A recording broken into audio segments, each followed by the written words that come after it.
Why? Brain.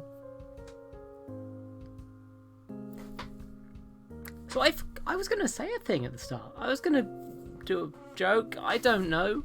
And my brain just went... Nope. Yet again I'm on new meds, and yet again I'm having a whole variety of brain fuzz because of it. Apologies about that. It's me, I'm girl. Hello. Okay. So,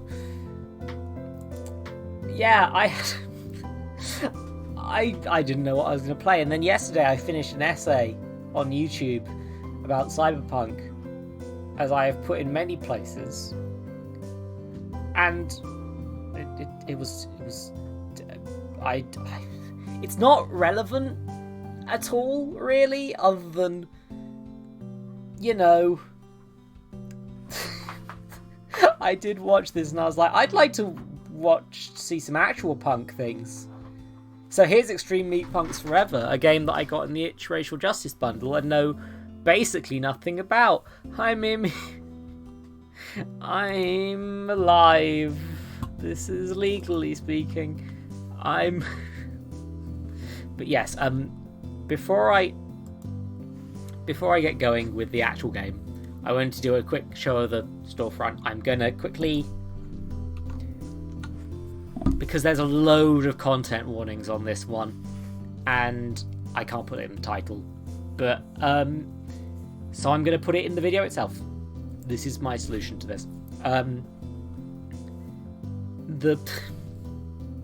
Damn it, me. I should have known you'd like this.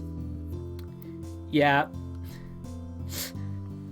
But yes, the content warnings are body horror, self-harm mention, suicidal ideation, radically charged violence, I tried to keep it light, but it is a game about killing neo-Nazis, alcohol, abuse mention, gender dysphoria, loss of bodily autonomy, apocalyptic ideation, cults, including some jokes in poor taste about cults I regret and intend to remove when I have the resources to do so.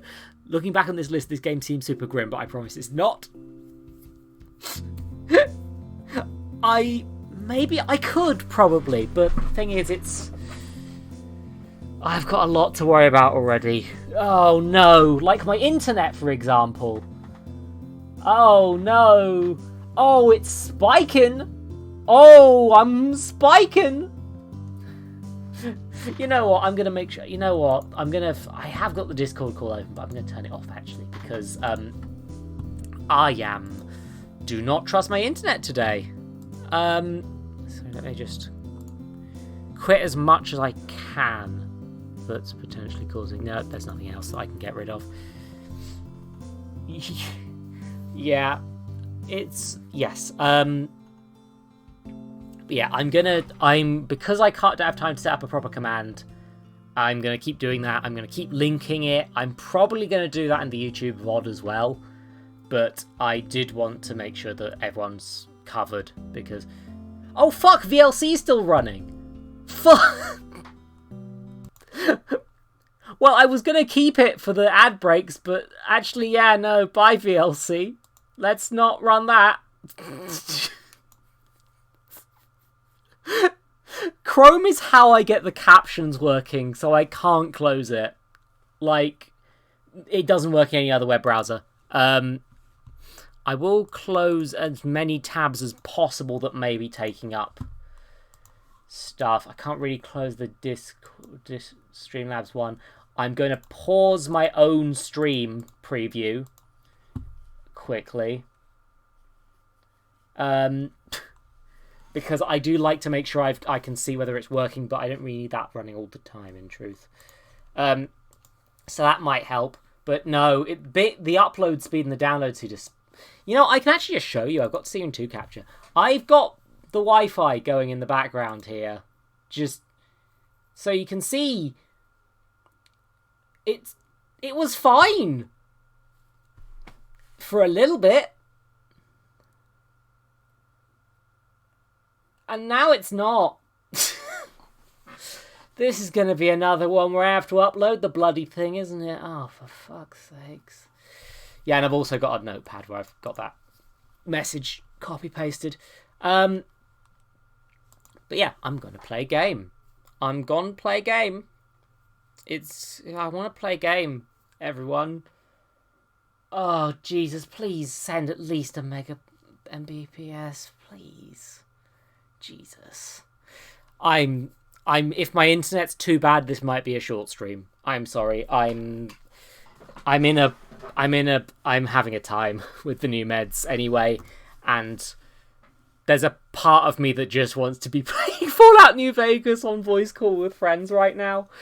I want to keep up my obligations. I do genuinely want to play Meatpunks because, yeah, that Curio video essay by Curio, who is a famous Sophie in several places as well, who I'm only a bit gay for, got me mad about punk, and I wanted to play some punk, and this was here.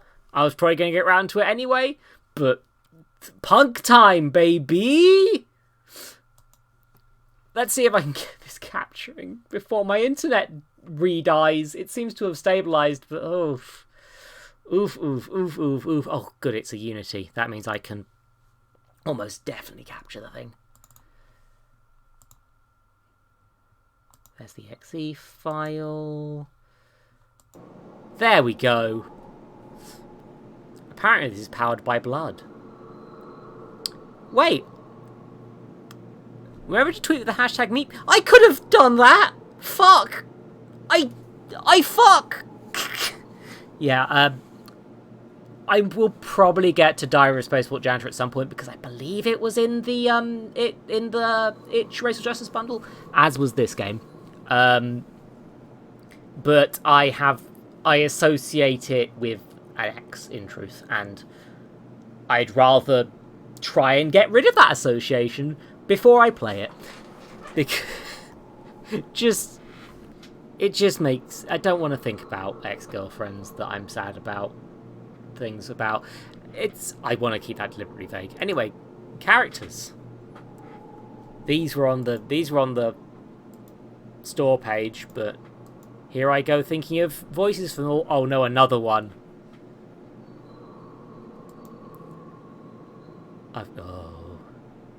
Oh, yes. Yes.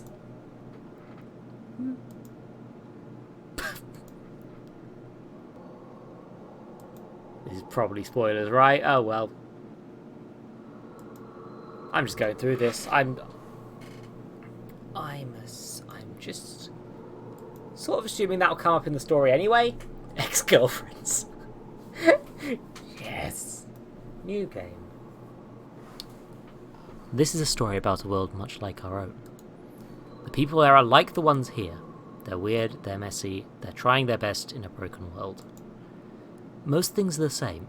There are a few differences, though. First off...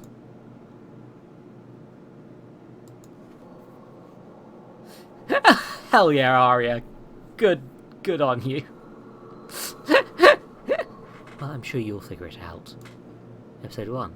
Pilots Part 1. A seedy dive bar at the edge of sundown. It's a Saturday and the game's on the radio.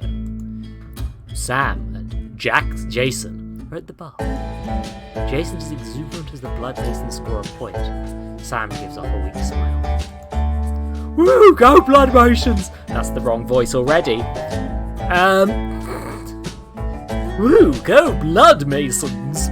This feels like the right voice for Jason. It's probably not, but fuck it. There you go, blood masons. Wait, I zoned out! What were we just talking about?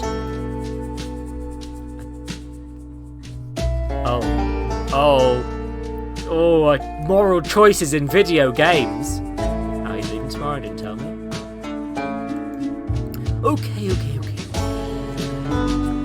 I should do the right number of okays. Sorry. Okay.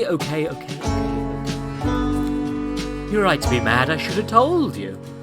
But you worry. You don't gotta save me every time, dude. How long have we been friends, Sam? I honestly am. Yeah, it's been a long time. The music's very loud, I'm realizing. Can I make it quieter? Yeah, just a bit. Punching.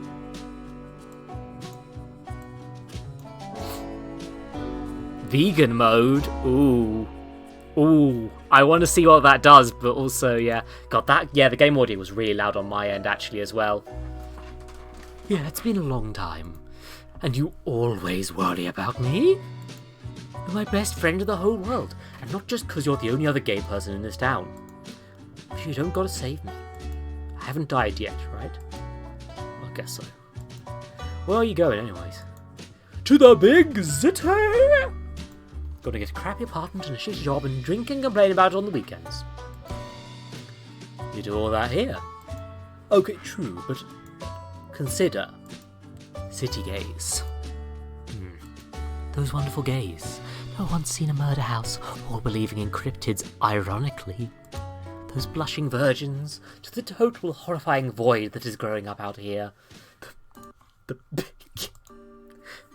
Sam looks like he has something he wants to say, but the Blood Mason scored the winning point and Jason loses his shit.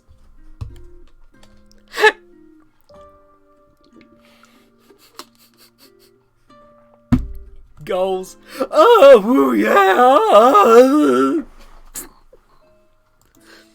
Jason noticed a couple brooding fans wearing the grayscale of the Fash Collective.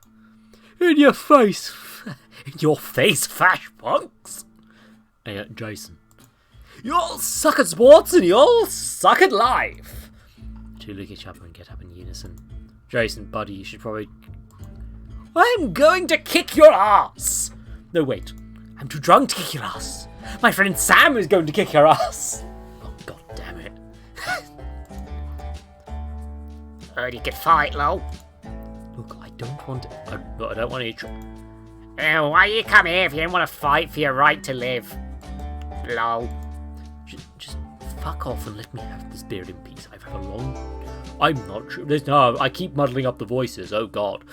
Just fuck off and let me have this beard in peace. I've had a long day and... Incredibly racist joke.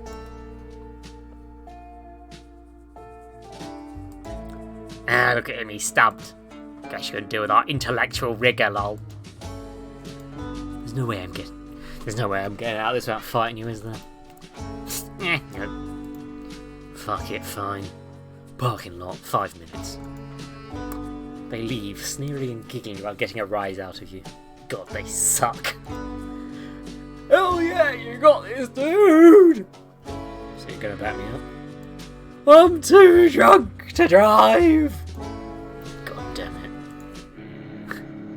You are Sam. Jason follows you out into the parking lot, stumbling over his feet.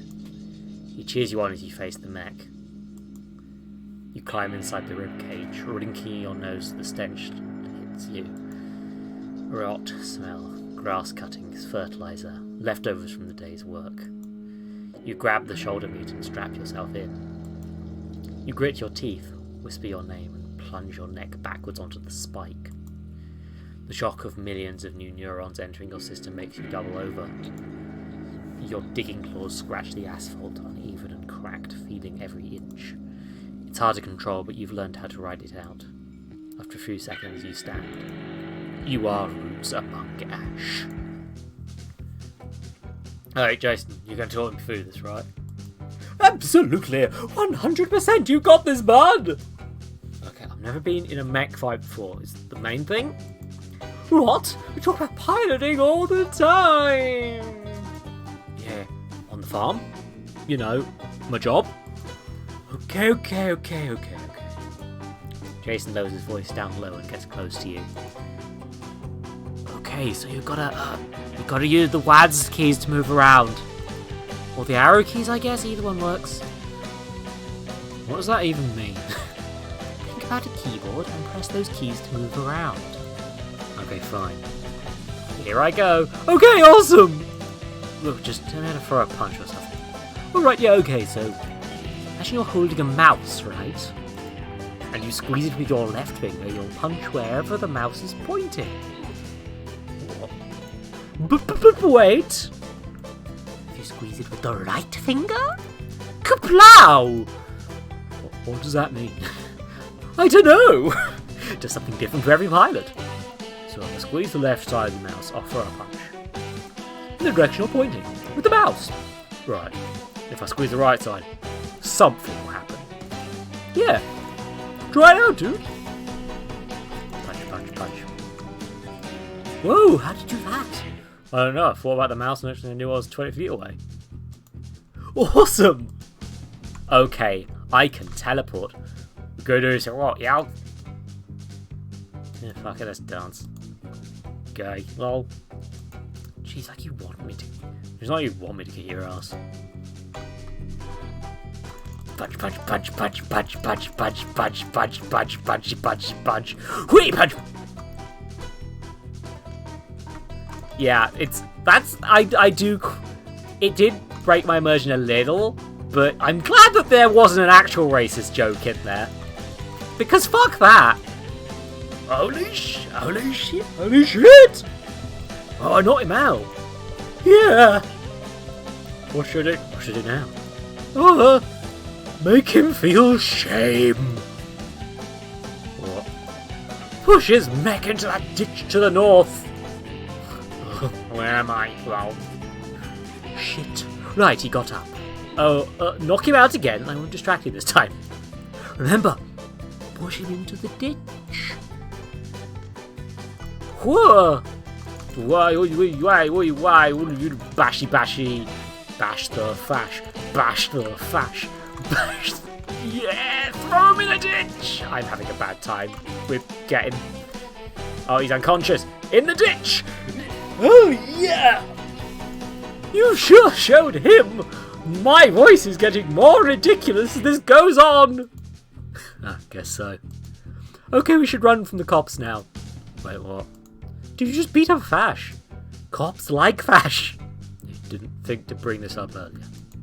I thought you knew. I've got a few seconds though if you want to ask me any questions about fighting. I am, as they say, an expect!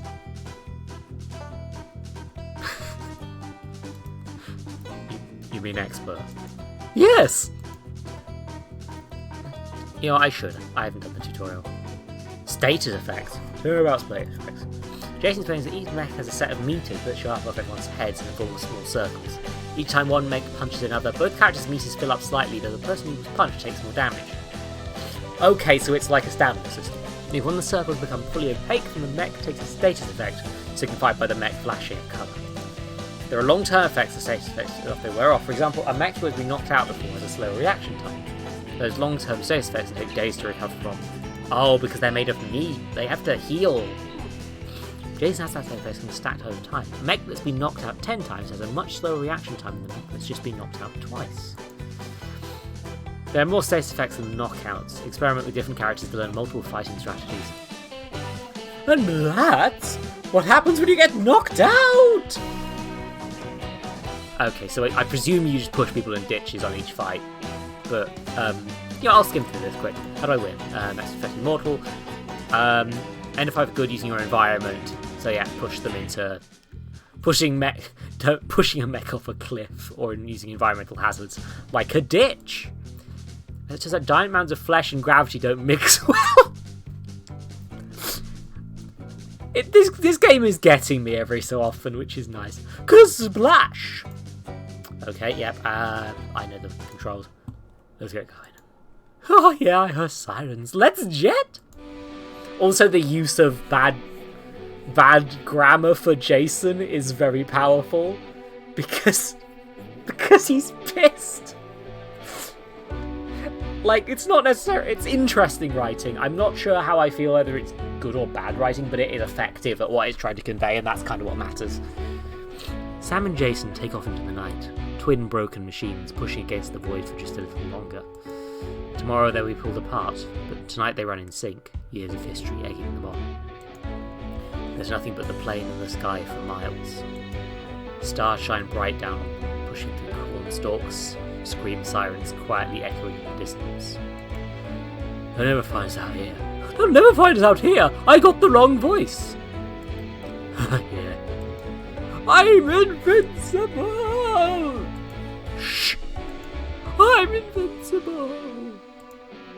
There's a moment of silence.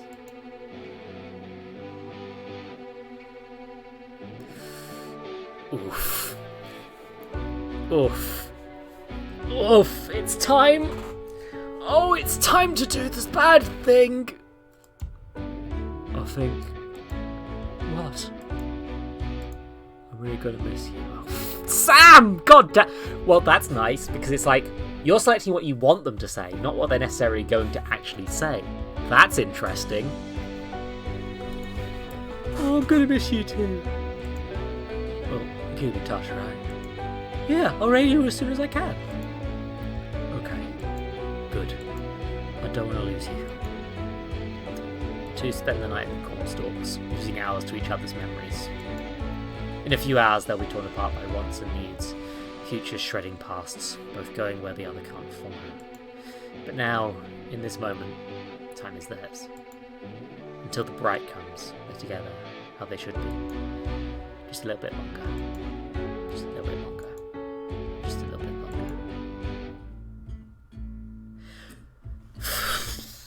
longer.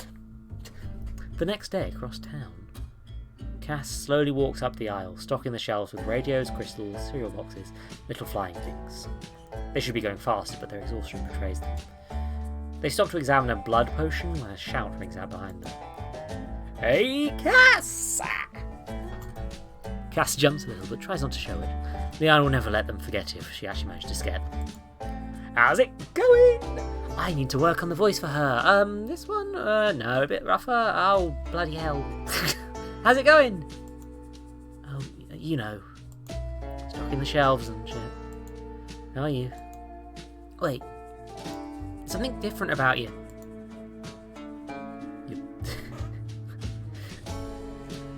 Oh. I'm choosing which of them says it. Interesting.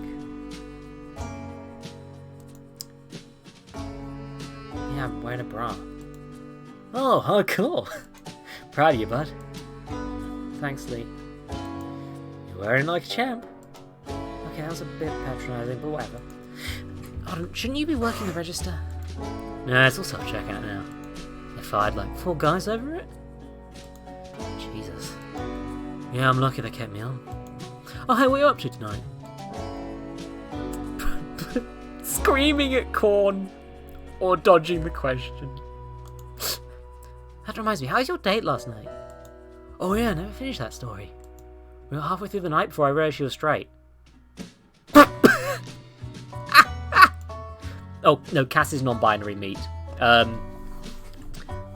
They're presumably trans-feminine, but, yeah. Oh my god, what? Right? She was wearing a vest with patches. Is nothing sacred? I swear, there's not a single person worth dating in this town. Yeah, Damn it, Cass. Anyways, if you don't have anything to do tonight, you should come with me. Come with me? I run a Meatpunk group in the church. Wait, what? You mean like the hardcore anti-fascist Meatpunks? Yeah, those. How did this even happen? I really wanted to start a fight club and you said no. Liana's voice is slipping into Sam's voice. Which... I'll be fine, I'll get used to it after doing a few more lines, I think. Because they're a horrible idea, not to mention illegal. All fun stuff is illegal, Cass. Anyways, I started looking into alternatives. Wasn't roller derby, but it's hard to get a mech that wear roller skates. So I ran out the church community room once a week for a meat pump group. Got flyers and everything. Oh.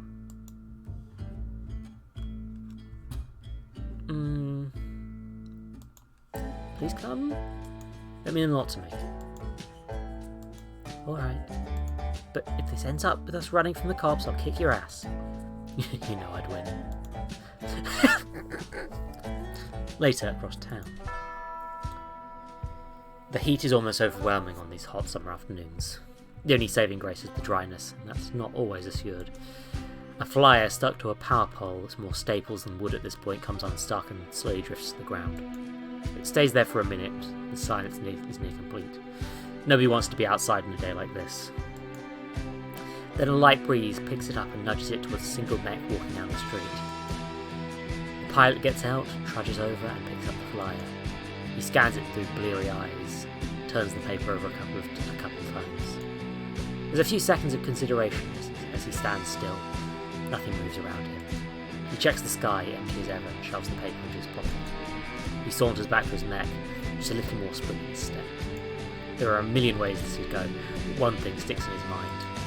Tonight is going to change everything. Ooh. End of episode 1, apparently. Continue. Save and continue. Episode 2. Pilots Part 2. Cass and Liana waking in the church community room, watching the door.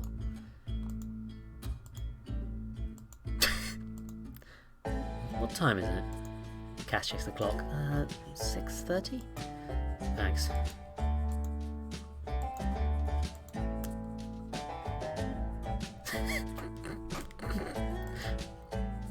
What time zone? What? What time zone? Eastern, Central, Hell Zone, Mountain, Pacific? It's our time zone. Don't they change though? No? Are you sure? I'm pretty sure they change. Yes, I'm sure. Okay. And just checking the time zone we live in is Hell Zone. Okay. I knew that. Damn it. The silence is broken by a creak as the door of the community room slowly opens. A stranger hesitantly sticks his head in the door. Oh, hey, is this the meat? Oh, I need another voice. Hey, is this the Meatpunk group? I saw your flyers and, Oh, shit, hey, hi. Oh, thank God. I hope I'm not late. The flyer said 6 o'clock mountain time for some reason. Oh my God, Liana. Look, I'm gay, okay? I can't do math. That's not even... whatever. Shouldn't we just do introductions? Oh, right. Everyone say your name and... pronouns. Thanks. Everyone say your name and pronouns and... there should be some kind of question, right? Oh, good catch. Everyone say your name, pronouns and... oh, choices in video games. Where you're from, most recent near-death experience, biggest fear. Most recent near-death experience? Ooh, pick me first, You can just go whenever. Oh, right. I'm Brad, he, him. I never fucking learned how to read. What? Sorry. I couldn't resist. Okay, so I was out hunting for meat scraps a couple of weeks ago, and I found the most perfect neocortex dampen just lying inside the road, right? Which is great, but there was a double crow standing right next to it, and looking up and down. So I ended up, long story short, I ended up wrestling up with a double crow in the middle of the street. Knee got ran over, LMAO! Oh, I like this kid. Don't call me kid. I'm Liana. Her, a couple of nights ago, I got drunk and challenged a guy to a knife fight. He said no, but he had said yes. It would have been totally cool and also dangerous. I'm Cass, they, them, and Jesus Christ, why were both your answers so recent? Hey, you didn't answer the question. Do I have to? I'm pretty sure it's in the rules. Yeah. Fine. It was the Big Mech crash 3 years ago over on Mall Street. I was catching a ride with a friend, took a corner too hard, hit another mech. I was thrown free from the crash and landed okay, but my friend... It's at this moment that Sam walks through the door. Hey, is the Meatpunk group? I saw a flyer and... You! Sam! Sam! You? Liana!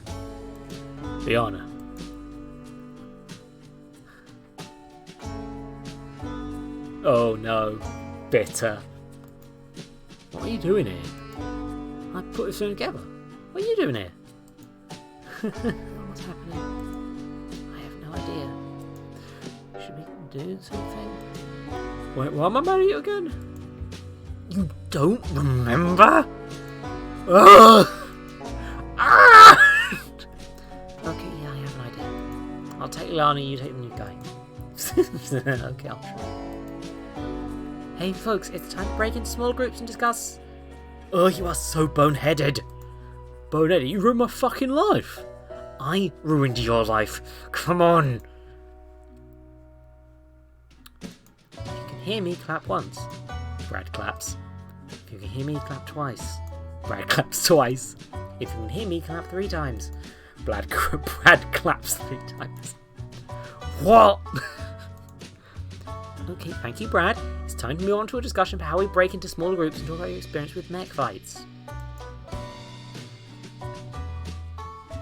Oh, I bet this is the choice of which set of dialogue you see. Liana, want to group up? Okay. So you've never actually told me how good you are in a mech fight? Sam makes me so angry.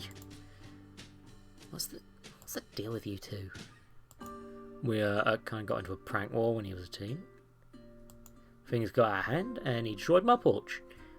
I'm realising this might be Liana's voice now. I apologise to the entirety of Australia because I don't know what this is. Oh my god. Okay, that'd be something to work on in time, but let's focus on the task at hand. You're right, let's talk about beating people up. I haven't been in many mech fights, but I was a boxer for a little bit, you know how to throw a punch? No, I don't. Can you teach me? Yeah, sure. Most important thing is keep your hands close to your face and to step with the punch. Step with the punch, got it. Keep your centre of gravity low. Remember that speed is the most important thing. Use your body's momentum to build a punch from your feet upward. So with a jab, you want to straighten your arm directly and turn your fist, and for a hook, you'll twist for your hips to build up strength. Okay, so like this. Cass stands up and throws the weakest punch ever. We'll learn you that. How about you? Been in a mech fight? Not really. I know how to take a hit though, so there's that. Yeah, well that's useful. Why do you learn that? I'd rather not talk about it. You sure it might come in handy? I don't want to talk about it. Okay, fair enough. It's getting kind of late. Should we wrap up? Keep your thoughts outside the fist. Yeah, no, that's good advice, Mimi. Thanks for teaching my audience how to punch. Yeah, good idea. Hey, Brad? Yeah? Cass points at their wrist and Brad nods. It's wrist time, got it. No, it's time to wrap up. Oh, got it. Alright, so that was a pretty good session. We only have this room for another 10 minutes, so should probably... Wait! We should figure out a leader. Do we really need a leader? I mean... Yeah, a leader sounds like a good idea. We need someone to figure out when to meet and stuff. Okay, fair enough. Should we... I'll nominate Cass. I also nominate Cass. Oh. Okay. Sam, thoughts? Look, I don't trust anybody. You seem cool, though. Alright.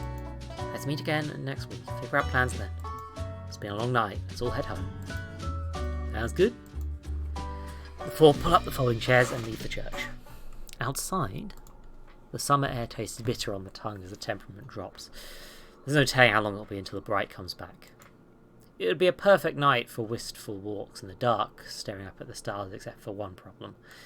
The large crowd of angry fash standing outside the church. Oh, fuck. A fash steps out from the throng. Literally the only difference between him and everyone else is that he has a hat. Are you the Meatpunks? Liana, yes. Sam, no. You know what? Fuck it. Let's get in trouble. Yes. Damn it, Lee. Look, I should have said Lee. Damn it, Lee. Look, then we're going to figure it out anyway. Hold on, does this look familiar to anyone? You will pay for your crimes! You. Again, what's coming to you? Tonight, justice will prevail. The night of retribution is upon us. Oh. Oh no, I'm choosing. No. Oh, here's the thing, I'm I'm relating most to Cass. Cass walks to their neck. The rest of you'll step back, yeah? I got this. Cass, I mean it. I can do this. You are Cass. You climb inside the ribcage. You know you should feel something here. Fear, anger, anything. You grab the shoulder meat and strap yourself in. It stains your sweater just a little bit. This is the wrong time to pause and say this, but I should do some analysis. They're doing choices that don't affect the direction of the overall story, but do give you a different insight into characters and lets you kind of pick a favourite a little bit. That's kind of neat, because it means you'll get, if you watch someone else play it or you want to play it again, you can have a slightly different time. You can find out new things. And especially in a small indie game, that's rad.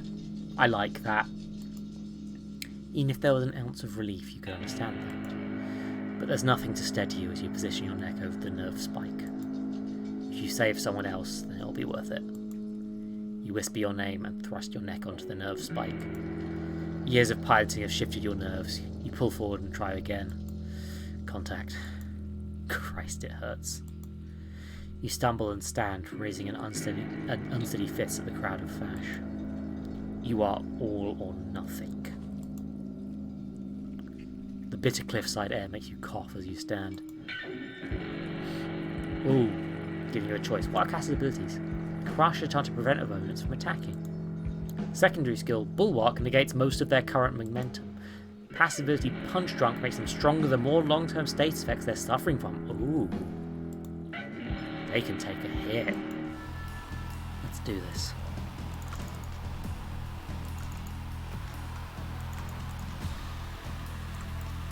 Oh, so I can stop.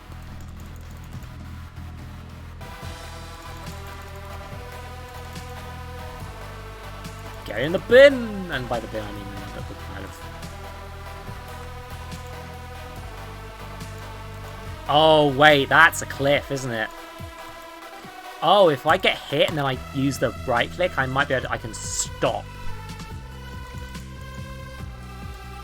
Okay, this is a bad position to be in. Oh, come on. Hey, matey boy, down here, down here. Yeah, that's it. So Cass is, like, good at taking hits, I think is the idea. In the bin. Oh, more. Crushed.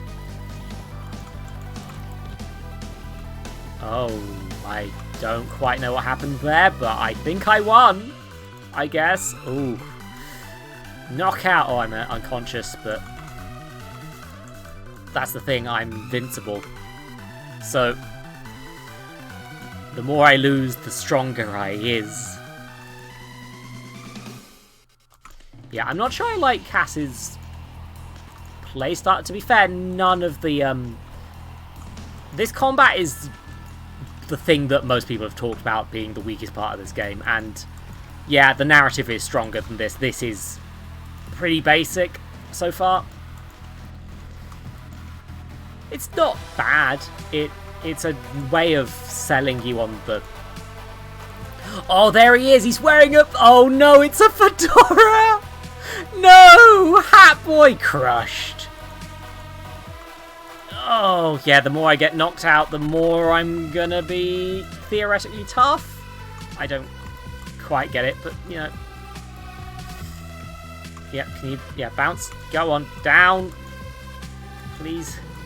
Yeah, this is very much the... It's of the imagination. Ouch.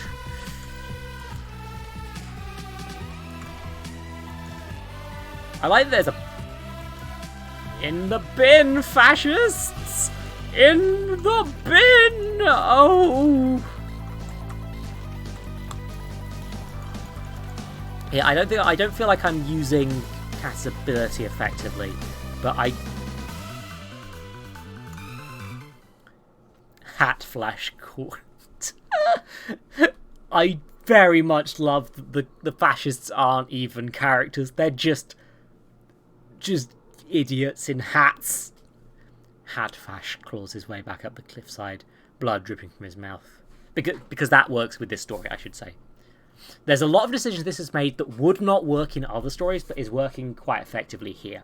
And I think that's interesting because I have a sort of weird opinion that there's very rarely such a thing as bad design. There is definitely such a thing as misused design.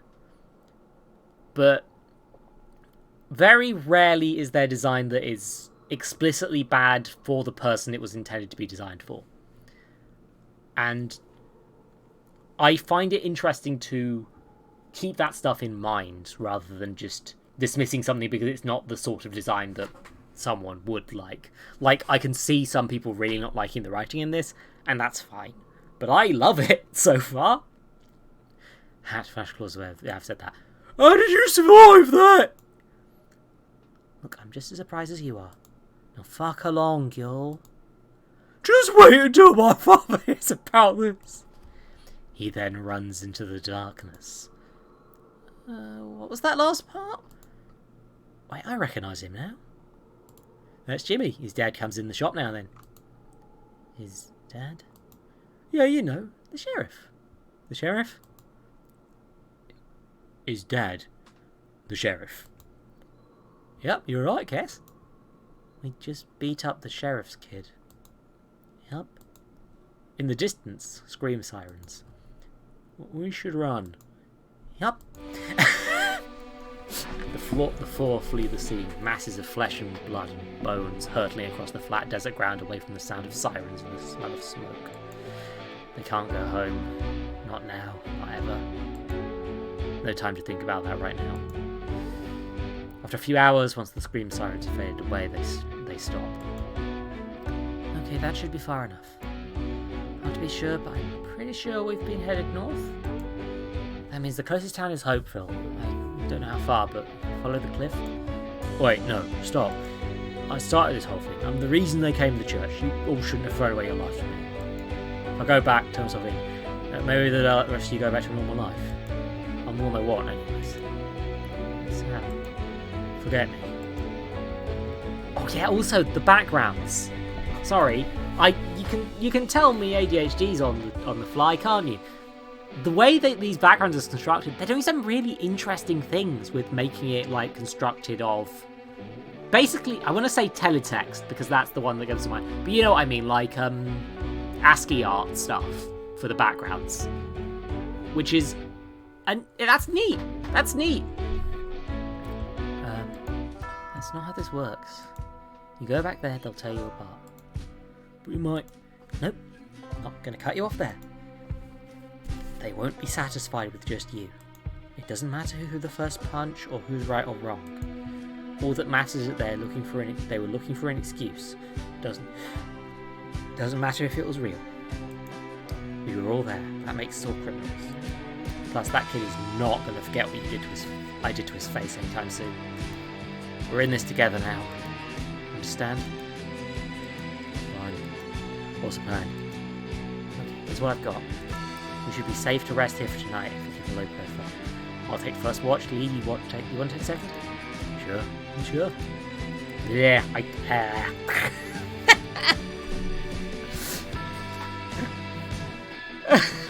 I'm a human.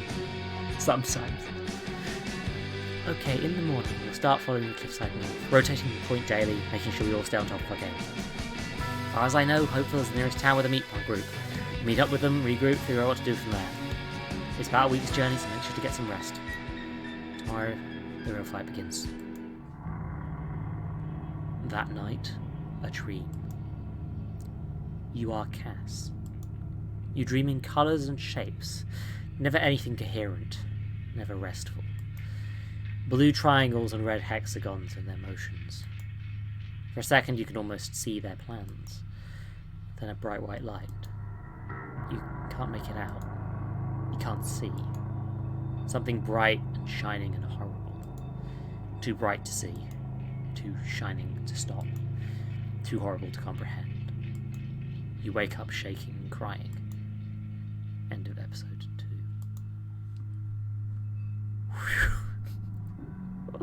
These episodes are quite snappy. And it's nice. They don't outstay their welcome. But it does feel this does feel quick. And I feel like this was originally released in episodic format over a large period of time. And I feel that it is unfair to ignore that context. That this was supposed to be seen as more of a TV show that you play every so often, more than a game that you play all in one sitting. That being said, it does feel quite short so far.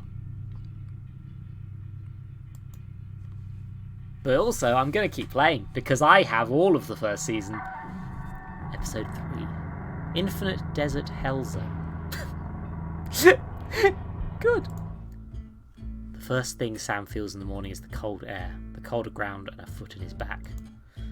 What the hell? Wake up, it's getting bright.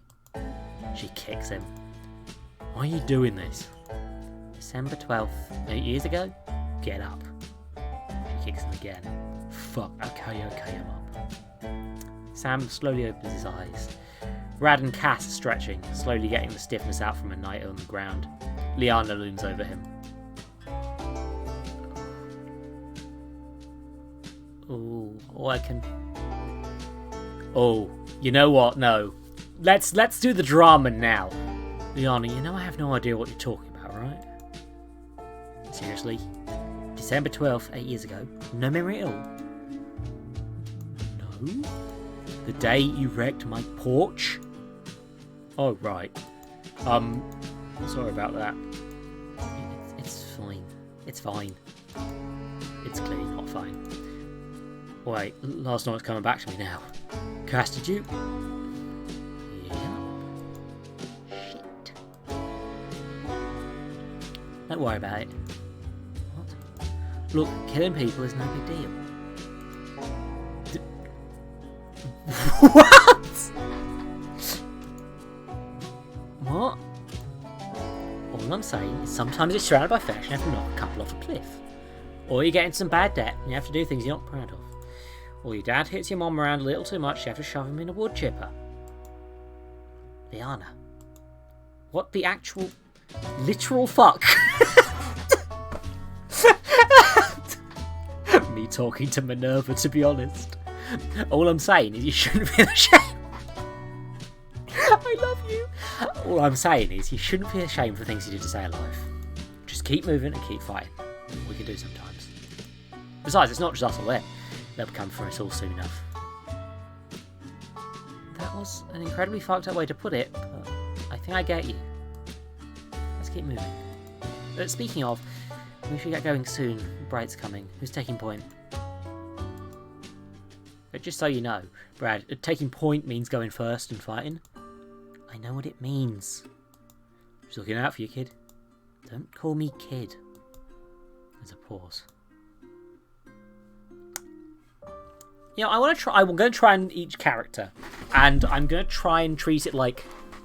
So I've treated it like episode 1 was Sam's episode, and episode 2 was Cass's. I think this is going to be Brad's episode. Or the episode where I play as Brad, possibly. But also I may not stick to that. It depends on... I just want to try out all the characters, okay? I can do it. You sure? It's gonna be... I can do it. Let's go. You are Brad. What felt like fun last night suddenly feels painfully real. You climb inside your mech's ribcage. This thing might as well be your oldest friend right now. Have to hold on to something. You strap yourself in. Oh my, these are the ribs and some of them are cracked. Oh, God, the mechs are so fucking horrific. It's great. Little routines keep you grounded. You still have the little things. As long as you keep the little routines, you should be okay. You flip a couple switches and position your head. You whisper your name just as a nerve spike hits you. Mech body, mech soul. You can do this. You have to do this. You are Ultra Brad. The Bitter cliffside air makes you cough as you stand. What are Brad's abilities? Brad's primary attack, Bash, has a chance to knock out enemies. Secondary skill, Overclock, knocks Brad out while launching his opponent. His passive ability is Unbreakable, which lets him recover from long-term damage more quickly and makes his punches stronger. Another thing I should note, again, I'm trying to do analysis of this game while just playing a very narrative-heavy game. This is not necessarily the best decision, but I like that every time a section like this comes, there is a what are the controls again, and there is I want to play a different character, just in case you've misread a situation. It's basically a way of making you confirm. Anyway, let's go! Let's go! I had a feeling it wouldn't be easy. Time to show what I'm made of.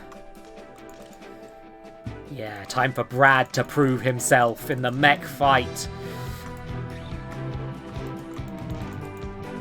Can I... No! Yeah, oh, that's a fucking great move. Watch this. Kapow! Oh, I missed. Okay, so you can miss that attack. That's good to know. Oh, fuck, I'm being juggled like a fucking sack of potatoes. Oh, no, you can't kill me. I'm Ultra Brad. God, the fucking anime-ass music. It's great. Pow! Yeah, I like this high risk, high reward stuff. I'm presuming that the way they've set this up is that each character is supposed to be somewhat, their powers are supposed to be reminiscent of their character in some way. I'm not quite catching on to what that correlation is yet, but my brain is struggling a bit today. Kapow! Get in the bin. Yeah, have a nice nap. Go for a walk. Drip meat everywhere, you know. Kapow! Welcome to... Hey, you know how you can't hurt me in this tiny cube? There we go. Runs headfirst in situations, yeah. Cass was kind of obvious. She's, Ow, that was I misplayed there. But also it seems the enemy mechs can teleport. I'm not sure if that's a bug or a feature, but I'm going to pretend it's a feature. Because I mean, I know that was Sam's power. Was movability. Ooh. I feel like I'm gonna have to heal my mech a lot later on. Oh, owie. Yeah, I'm not gonna ever be able to play this character again, am I? Oh, heck. Get over there. Get over there. You're knocked out. I'm knocked out. Fuck. Stop. Oh. Okay, so maybe using the knockout ability has some long-term consequences. But yeah, I love this anime-ass music. This game, if it could be an anime, probably would be, and that's neat. Oh, why no? Knockout, no! No, I was gonna get knocked out the fun way! Kapwammy! Get in the bin. I'm bleeding so much. Oof, oof. Oh, oh, ecky. Oh, eck. Boom! Oh, fuck. Oh, I'm pretty sure I can fall off a cliff, right? Also, yeah, no, I've just realised, yeah, no, we're totally killing some fascists, huh? I mean, they're not people. They're very much not people in the context of this story. They act like shitbags rather than human beings. They have... Oh, come on. No. No, my blood. Go to bed, please, sir. Good, good. There we go. I missed. Oh. Oh. Yeah, I should not be playing this character. That's the truth of this. The truth is that, yeah, this game very much says punch fascists off cliffs. And yeah, good. Shouldn't have been a fascist if you didn't want to get punched off a cliff. Yeah, fascism is... Now, this game isn't getting into this sort of thing, but... Oh. Can I go back? I can't. Oops. Anyway, we're at a refill station. I forgot to read that. I was going to say, yeah, no, fascism is an inertly hostile ideology. There is no way to be a fascist while also being a good person. And people have the right to defend themselves against that. But this game isn't going into that too much. It's just a given that fascism fucking sucks. Which is nice. Because it does. And it is a given. But you should, it's worth thinking about why at the same time in some context. In this context, I want to punch a fascist off a cliff. Hey, was that a minute ago? Fuck, I wasn't looking probably. Just in time too, my mech's running low on blood. We should be quick, I don't like the look of this place. Yeah, me neither. Don't trust it. Brad, you know mech's best. Want to fill this up? Yes? What? I don't, yeah, but like, yes and gender neutral? Fucking Brad! I didn't think that hard about it, TBH. Okay. I'll go in, get us food and water. May have to spend the next week living off blood station sushi. Fucking gas station sushi, oh no! But yeah, that's also a thing, like, they're not ignoring that Cass is non-binary, and, like, there's some implied storytelling that Cass has come out quite recently, and that, Liana is still kind of getting used to, like, introducing herself with pronouns and stuff like that. But, simultaneously, it's not like any of the characters are really struggling. None of the good characters are misgendering them. None of the good like... And that's nice. Yeah, I feel like these avatars... That is a thing I will... You know what? Minor complaint. You may notice that it might be harder to see on the stream, but it's quite clear that these have... How much of a person is it? These are 2/3 sprites. So it's like basically knee up on the characters. It's supposed to be cut off under the text box, but the text box is a little transparent, so you can see that they are cut off. I feel like at some point they were probably supposed to be... These were probably supposed to be bigger and more of the screen being taken up. But at some point they must have made the designers must have made the decision to show more of the sprite rather than showing less of the... This is the thing I think about, because I thought about this a lot when making my visual novel, Lesbian Mothman Hunters, because you can sometimes... I worry about people seeing the cut-off and sort of knowing where the sprite ends. Which, yeah... Visual novel 3/4, yeah. It's pretty much that. I'd say more... I think it's more like 2/3, actually, but... it's hard to tell, especially with Cass's outfit, because Cass's outfit is a bit weird. And I get... And also there's things like... every time Cass appears, you think it's Tolbo. I mean, not unfair.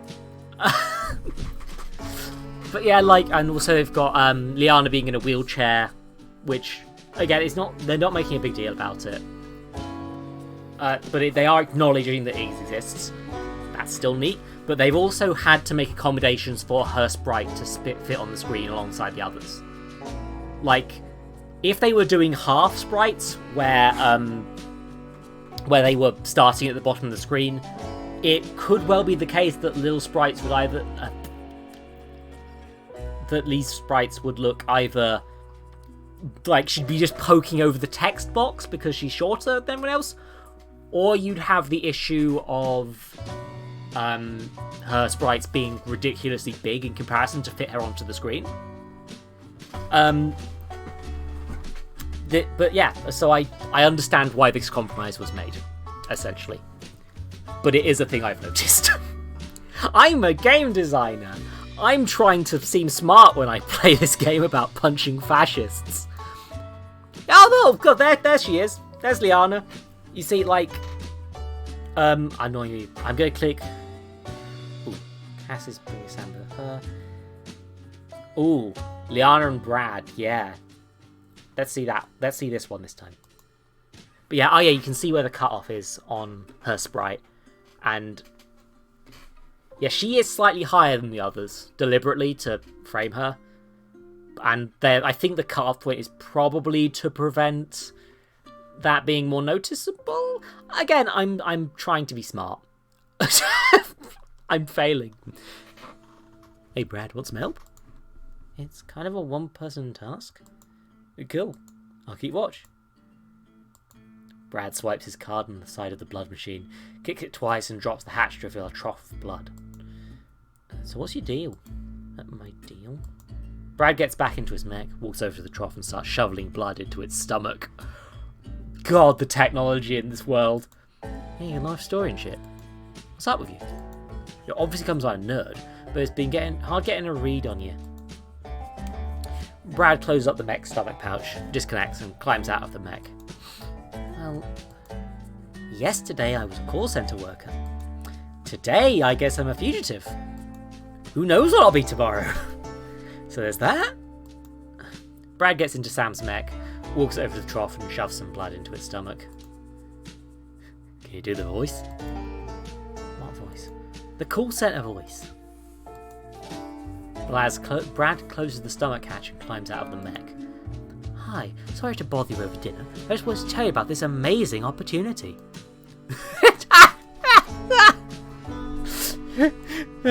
Holy shit. You nailed it! I mean, I've had years of practice. Brad gets into Diana's mech and walks over to the trough and pauses. Where's the blood hatch? It's a little slot on the hip. Just found it, like, thanks.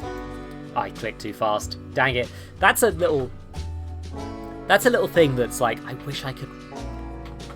It's not in all visual novels, unfortunately, but occasionally I click twice by accident and I miss a bit of dialogue. And on REMP games and games that have kept this in mind, you can scroll back in the dialogue. It's a shame you can't do that in this, but minor issue. Brad starts shoveling blood into the hatch.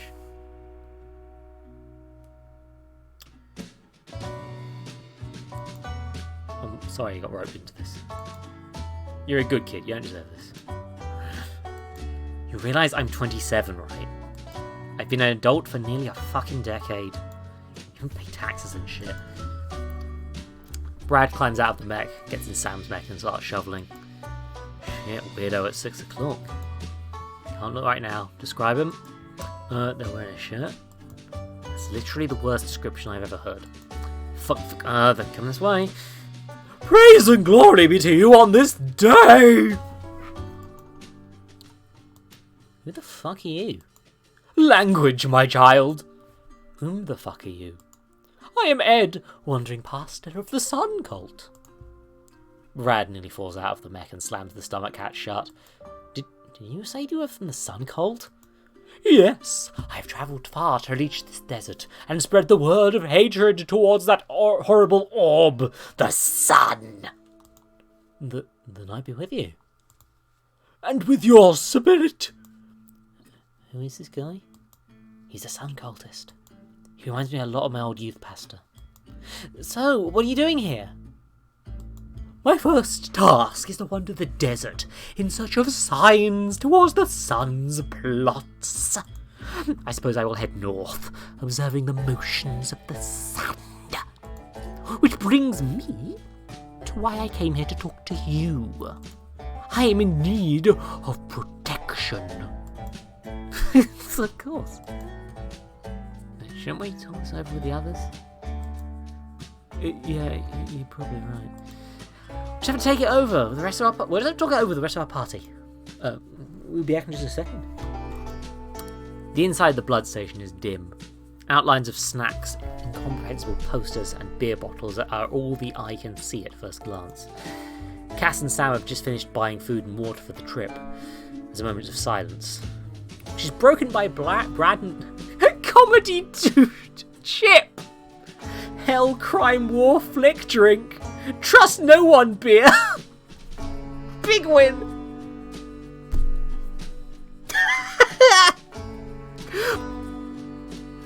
Once again, being the one bitch who pays attention to the posters pays off, which is broken by Brad and Liana barging in. We found a youth pastor. Can we keep him? What? We found a youth pastor. Can we keep him? No, I heard you the first time. What? The hitchhiker wants our protection heading north. Something about sand plots? Excuse me? Yeah, I don't know either. Would be able to pay us? Well, he's a sun cultist, so probably not. They're not big on money. Lee, what's your read on him? Seems harmless enough. If we try something, we can always kill him. The cashier looks up from the register. Okay, I've gotta ask, are you on the run from the cops or something? Only a little bit? We're not going to kill a random guy. Why not? So I don't dig deeper. And it's only if we have to. Sam does... Oh, this is wonderful. Again, these choices between what each character you're siding with are is neat. Because it conveys what is being unsaid in the other scenes as well. We should bring him. If he makes trouble, though, he's out. We should get going. Gotta find a place for the rest for the night. Brad, mind you getting... what's his name? Ed. You got it. Okay, we should probably get... Hey, Ed! Yes, my child! You're with us? That is great news! Why did I bring Ed? The rest of the night goes relatively uneventfully. The five wander the desert and eventually find an isolated corner between boulders. Brad spends the night fine-tuning everyone's mechs. Liana gives Cass some more tips on fighting. Sam sits on top of his mech and watches the stars. Ed examines the local flora. When sleep comes, it comes without dreams. The next morning... Okay, time to get going. Who's taking point today? It's Liana's turn. I'll take point today. Let's go. You are Liana. All things considered, you're feeling pretty good. Learned a few years ago how to sleep on the ground in a way that's almost comfortable. You stretch for a couple seconds, then face your neck. You clamber inside the ribcage and strap yourself in. There's a kind of peace in this moment. You mouth a quick prayer, say your name, and shove your neck into the nerve spike. There's always a little bit of disconnect when the nerves hit, as phantom pain becomes the pain of flesh, sunburned and scarred. Not better or worse, just different. You're never sure how to feel about it. Now's not the time for thinking, though. You shake your head, unsheath your claws, and get ready to fight dirty. You are Crash Queen. The bitter cliffside air makes you cough as you stand. What are the arms abilities? Crush has a chance to prevent emotions from attacking. Juke doubles her speed. Unrelenting makes her regular movement speed faster. Oh yes, here we fucking go! Oh yes! The bigger they are, the bigger they fall, or something. Let's fight! Look at my speed!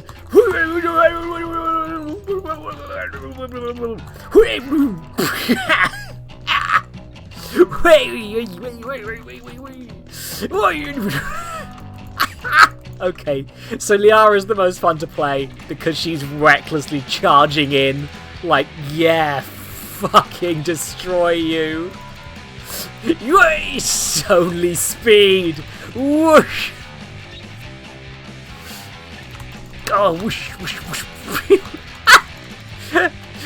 Yeah, like, Oh no, I'm unconscious. Okay. I'm unconscious and I'm trapped in a corner. Who's crushed? Was it me? I think it was me. Okay, so I think the enemy mechs have similar powers. Like, some of them I think have teleport, and some of them I think have crush. And there's also these big buggers, which can, Oh no, oh no, oh no, oh no, oh no, oh no, oh no, oh no, no, no. What if them killed the big guy? Dumbass. But they're also made of ASCII art. I'm noticing the mechs are. Or I think they are. They've got this sort of pixely crunch to them that's interesting. Hitboxing that rock's a bit wonky, that's what's been throwing me. There we go. In the bin with ya. Yeah, yeah, yeah. Yee! Whoosh!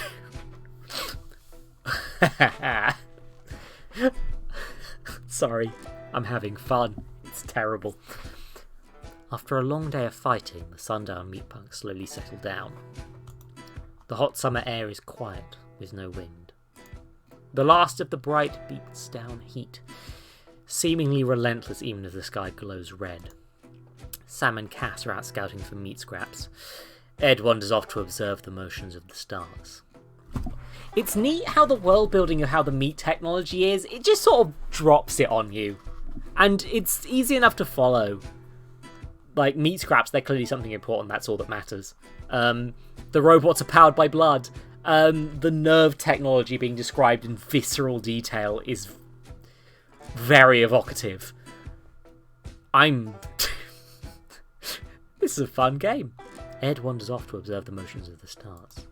Brad and Liana are the only ones left at camp.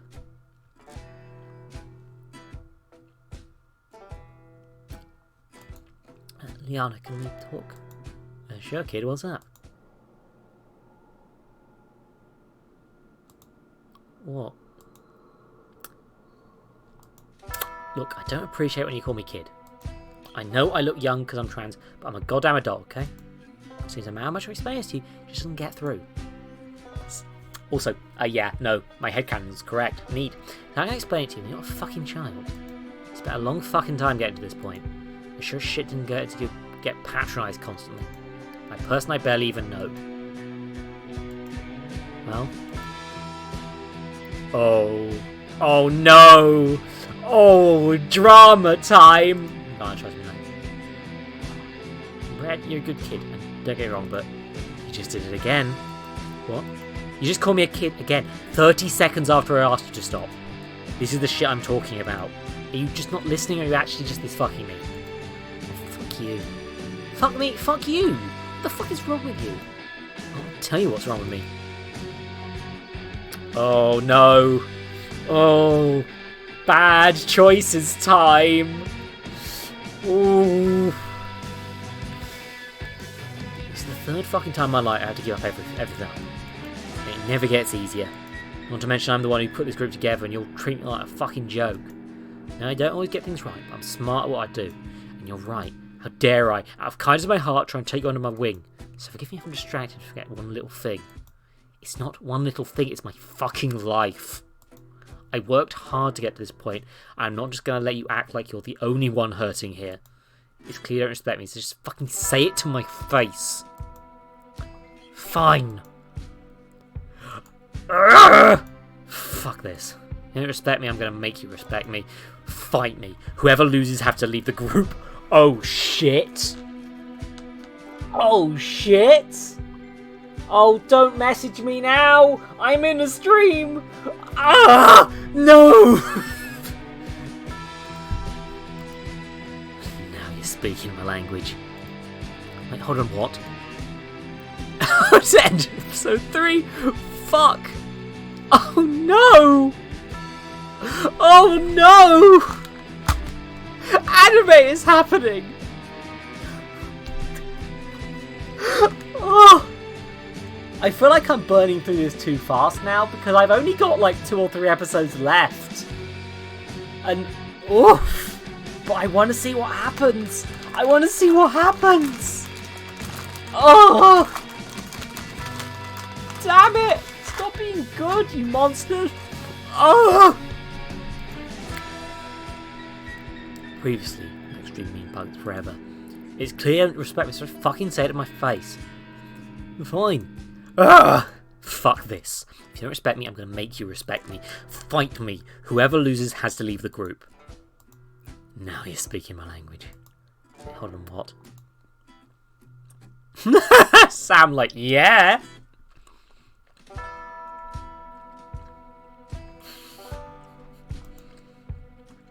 Are you sure you want to do this, Diana? Yeah, fuck it. Why wouldn't I be?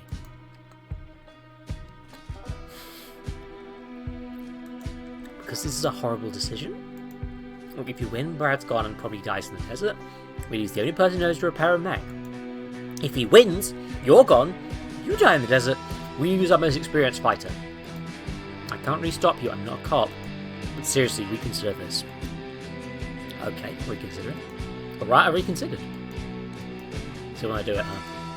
Yeah. Fuck. Okay, fine. I want to point out, again, this is a horrible idea, but I know you want this. And you might as well get this over with now. So I guess it's my responsibility to be the ref. Okay, you're ready? Fuck yes. I'm ready. Can't believe we're doing this. Alright, suit up, we start in 10. Fuck. The two part to opposite sides of the camp, full of anger and hurt, ready to do anything to break the pain. And now, dear reader, I must ask you to make that decision you've made time and time again.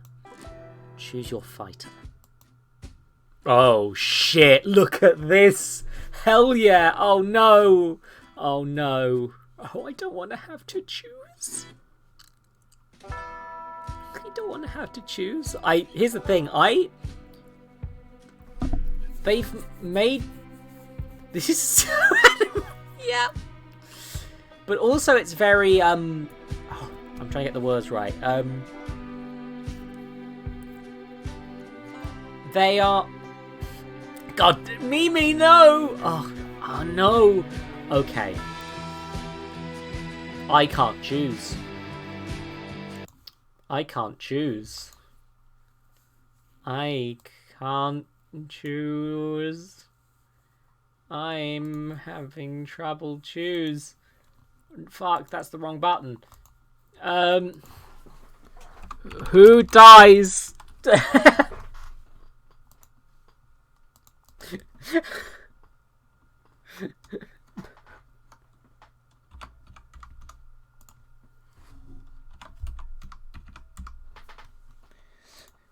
Who dies, everybody? Oh, fuck, no! I clicked back in the window. Okay, so I'm afraid that poll's useless. Because I clicked back in the window. And it said I clicked Brad.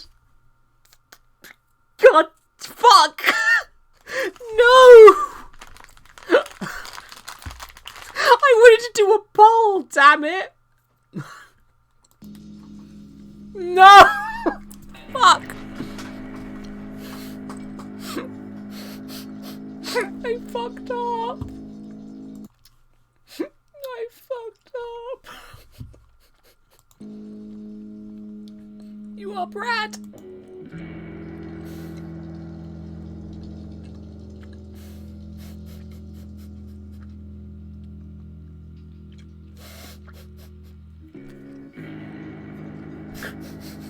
You waste no time jumping into your mech and strapping yourself in. You know this is a bad idea, but you're so angry you can't stop yourself. You hate this. You shake your head and flip a couple of nerve switches. You lost everything, and now you're going to lose it again. Your head's not in the right place when the nerve spike comes through, cuts your neck. Fuck. You shouldn't be fighting, you shouldn't do this. You have to. This is the only way she'll respect you. The only way any of them will respect you. You slap some platelet fluid on the cut, flip the nerve switches again, put your head in place. You whisper your name as the spike hits you. Contact.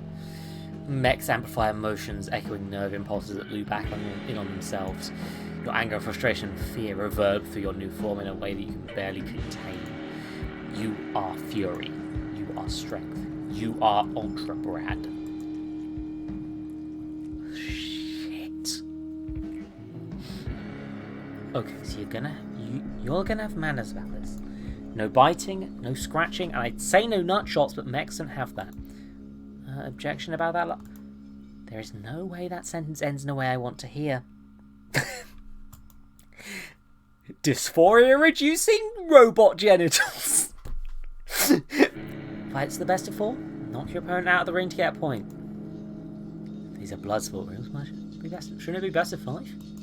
Maybe, but running down on time, this whole thing is a terrible idea, so we're just doing 4. Got it? Yes, it's... Got it, Cass. Time to kick this nerd's ass. Not if I kick yours first. Go, Brad! That's the wrong voice. Go, Brad! This is a horrible idea, but here we go. Fight. I don't appear to be moving? Okay, score is Brad 0, Liana 1. I thought you wanted to win. You may have a better chance if you shut up. Brad, you got this. I am not I don't appear to be controlling. Okay, score is Brad 0, Leon 2. Fuck. You got this, Brad. No, you don't, Brad. Kick your ass, Brad. Kick my own ass better than you ever could. Kick your own ass, Liana. No, I'll kick it for you. What the fuck is happening? I'm mashing buttons. Oh, fucking... Okay, I skipped text because I was trying to just click and not press buttons. This fight seems to be happening by itself. I got one hit on me, kid. Won't happen again. Stop fucking crawling me, kid! Okay, so right click worked. Oh, the responsiveness is really low because I got beat up all those times. It's not... The responsiveness... Yeah, Brad's mech is fucked up. I can't win this. Oh no. Okay, score is Brad 1, Liana 3. Last chance to back out. No. I need to do this.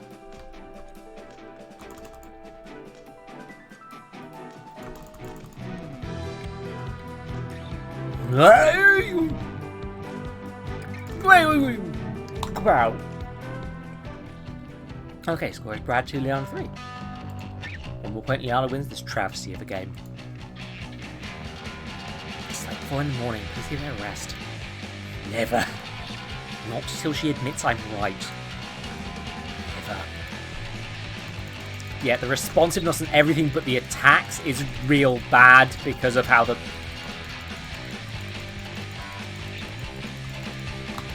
Knockout did not work. Good. Oh, oosh! Liana leaves over Brad's fallen neck as he climbs out of the carcass. Right. Guess I shouldn't have. Guess I'm not as strong as I wanted to be. I'll leave you all now. I'm sorry. Brad, wait. You might have lost, but that was a really good fight. You gave it your all. Got fire in you that didn't see until tonight. You're right. I'm been treating you fairly. You've proved to me. Stay. You prove your point. Okay. That happened. We should get going soon, since you two were up all night doing what the fuck that was. Guess neither of you were in fighting shape, huh? Yeah, I got a few broken bones to deal with. My Lex heart literally stopped, so... Okay, that leaves you or me, Cass. Okay, that leaves me or me, Cass. Oh. Yeah. It's nice that you're kind of choosing who wins, but... You know what? I think having an anime fight where I lost was actually pretty fun. That was a neat... I like losing in games, and that's not the experience you have very often. I haven't played Sam since day one, so not the day point today.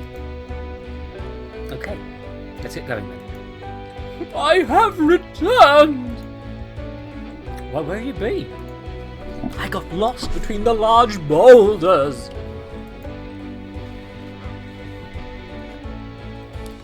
For the past several hours, it was dark. Whatever, let's keep moving. I shouldn't be eating sweets during this. I usually tag it, but I'm out of tag slots already.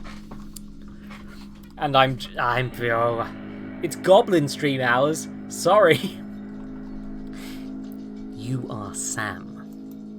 You're really glad that Brad's not gone. You climb inside the mech. It smells deeply pungent from a few days without washing. Maybe you could talk to Brad about that. You should admit it to yourself. You've got a crush on him. It's terrifying to even think, but you haven't fallen this hard for anyone since. You grab the shoulder meat and strap yourself in. What are you doing? You don't even know if he's gay. And nobody knows that you're gay. Why are you so closed off? You whisper your name and shove your neck back into the spike. Contact. Your body mixes with itself, new bones and old bones moving in unison. Your entire body is something new growing out of something old, out of something broken. Maybe it's time to lean into that. You are clicking too fast, apparently. The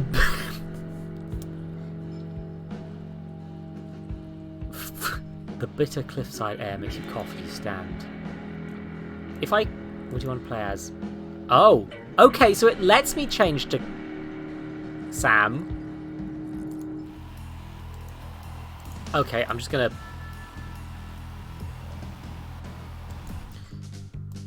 Okay, I thought I could replay the thing. This changes the music, though. It's interesting.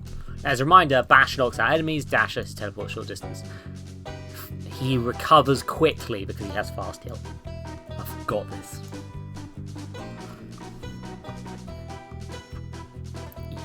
Here we go, going for a walk through the desert. Hello? Anyone there? Weird. Just the H cactuses. Stop right there. Who are you? It does not matter. The strange man looks Sam up and down. So this is the one that will see me through. Tell me, when do you hear thunder?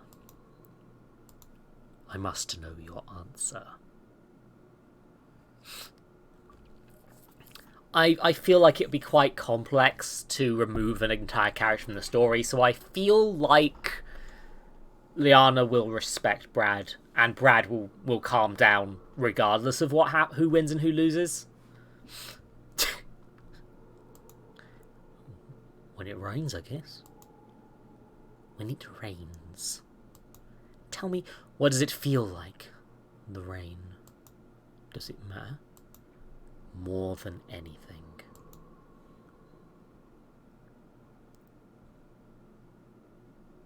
I don't know what the rain feels like. It feels like healing. A rainstorm made everything get bad, gets washed away with dirt. It means water for the plants, and Lord knows we get enough of that out there. The day after a big rainfall feels like a fresh start.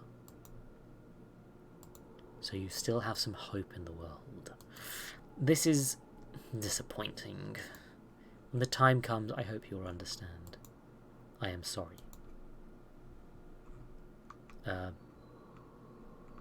Goodbye?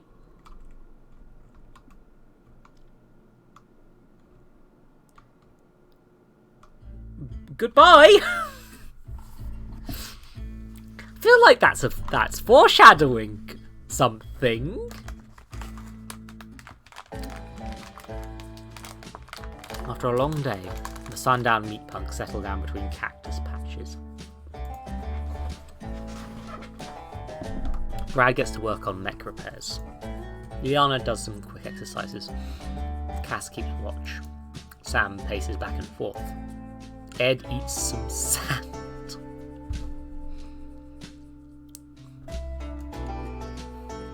Anything happen while you're out front? Yeah, there was this weird guy, I don't know. What did he do? Nothing, he just talked about thunder. After a couple of minutes, he just walked away. Huh. He's making these huge things. They look like horns, but I think it might have been teeth. They were like 8 feet long.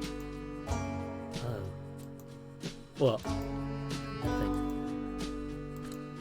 That doesn't sound like nothing, does it?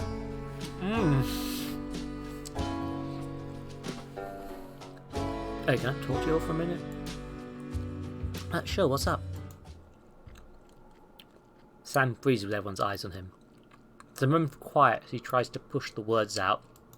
I'm gay.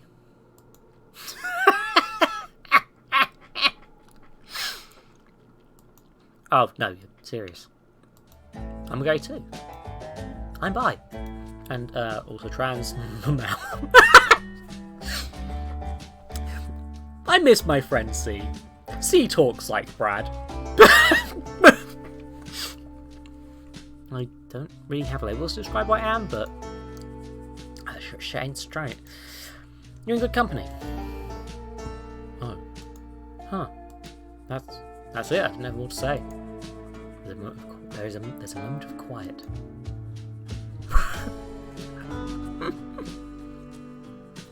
Oh. Does Sam want to talk to Cass, or does Brad want to help you out with the repairs?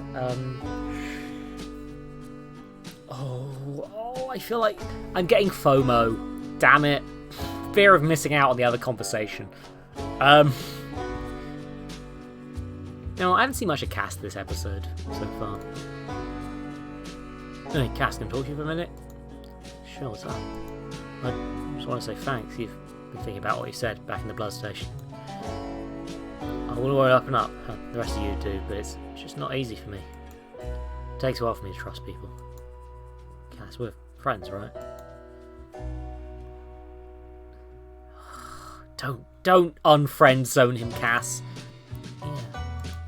I haven't known you for long, but you're a good dude. I trust you. Okay, cool. Can I ask you advice or something? Shit. It's about Brad. Okay. Sam makes sure Brad is in an earshot, then continues in a hushed tone. I got it bad for him. The face! A+.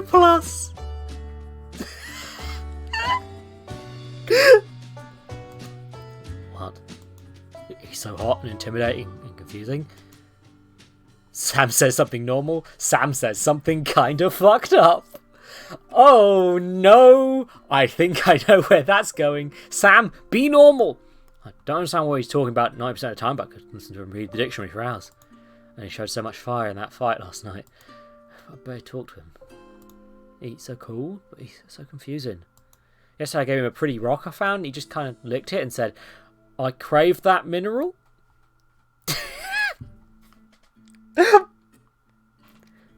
Why? Why would you... Here's the thing.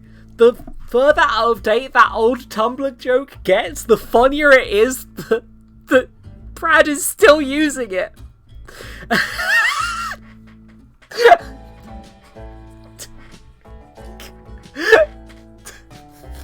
Fucking go. What does that even mean? It's like some sort of sexual traits to God. Oh my god. How do I talk to him? Look, Brad isn't that cool. You can just talk to him like everyone else. I'm bad at talking to other people too. He's right over there, just go over and say, no, I can't do it now. I don't have a plan. Okay. Remember, we've only got a few more days before hitting Hopeville. I don't know what will happen after that. So better ask for it, act fast. You've got this. Thanks, Cass. It's at this moment that Ed looks up from his work, mouth dripping with sand.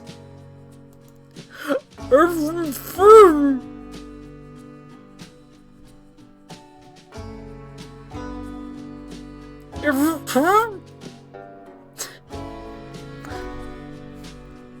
Yeah, I think I'm realising what the cult jokes might be, and I think it might be the entirety of Ed. What? More sand spills out of his mouth. You've got a little... Your mouth's full of sand. Ed takes a deep swallow and then continues. Ed, it is time! Gather round, my children! I'm pretty sure almost all of us are older than you, but continue. Age matters not, for we are all children of that bastard orb, the sun! Why are you guys so in the sun? It doesn't actually exist.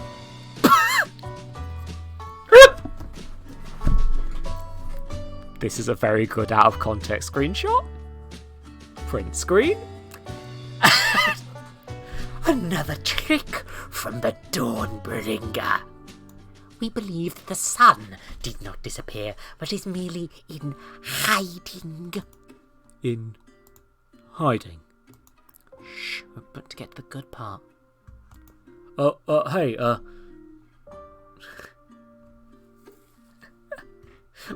You say Tumblr has no influence, but I am not following user Biggest Goldiest Patronus and yet see basically all their posts. Checkmate, Aria?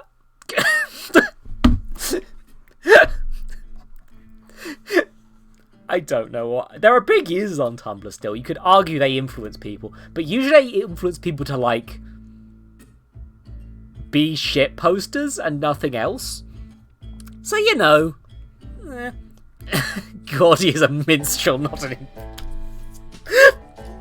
I mean, accurate. Hi, shh. It is good to question that which we do not know. It is true that we do not know what has happened to the sun, but we of the Sun Cult believe the sun is a trickster god who accidentally brought life to this world and now seeks to correct that mistake. It lies in hiding, waiting for its moment. And when that moment comes, it will unleash destruction upon this land. So it is our sacred duty to search the land for traces of the sun's blood. We must search for things we do not understand. You are right to question me in these confusing times. Only by questioning the world around us may we hope to find that bastard orb, the sun. Huh. Do you understand? I think I do. The rest of the night passes uneventful. Jesus Christ.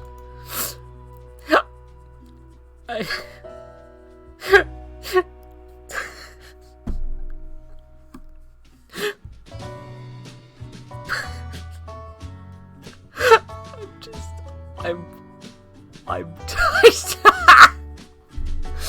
Red and Liana hang out.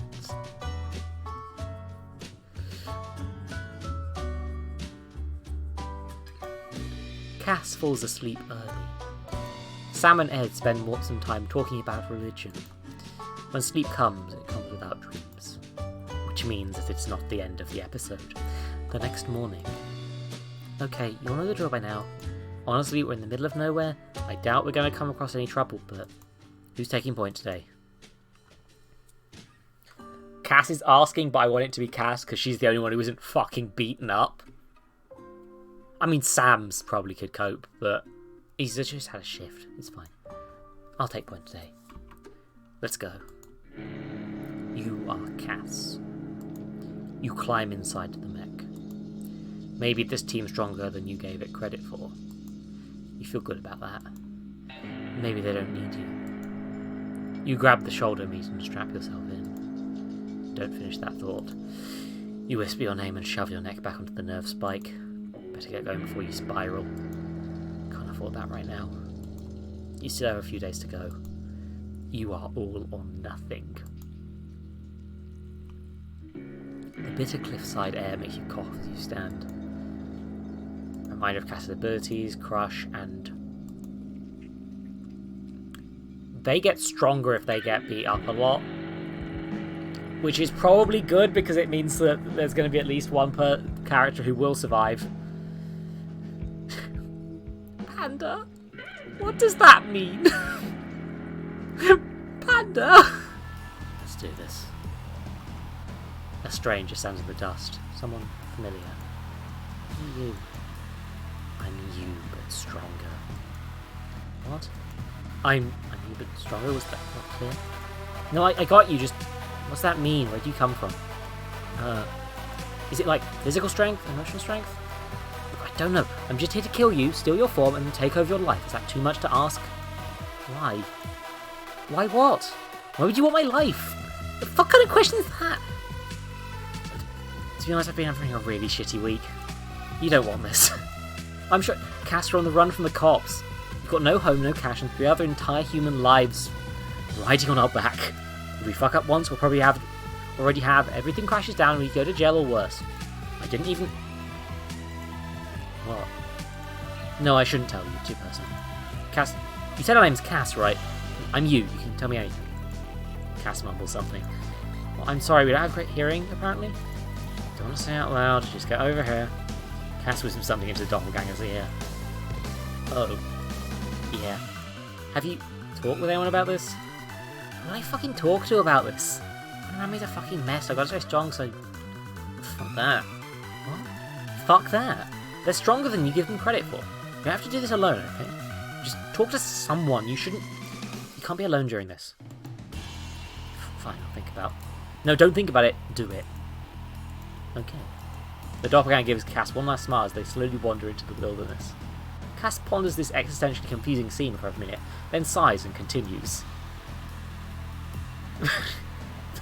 I could have just beat myself up, but instead I had a conversation with myself and walked into a cactus. Okay. God, there's fucking nothing out here.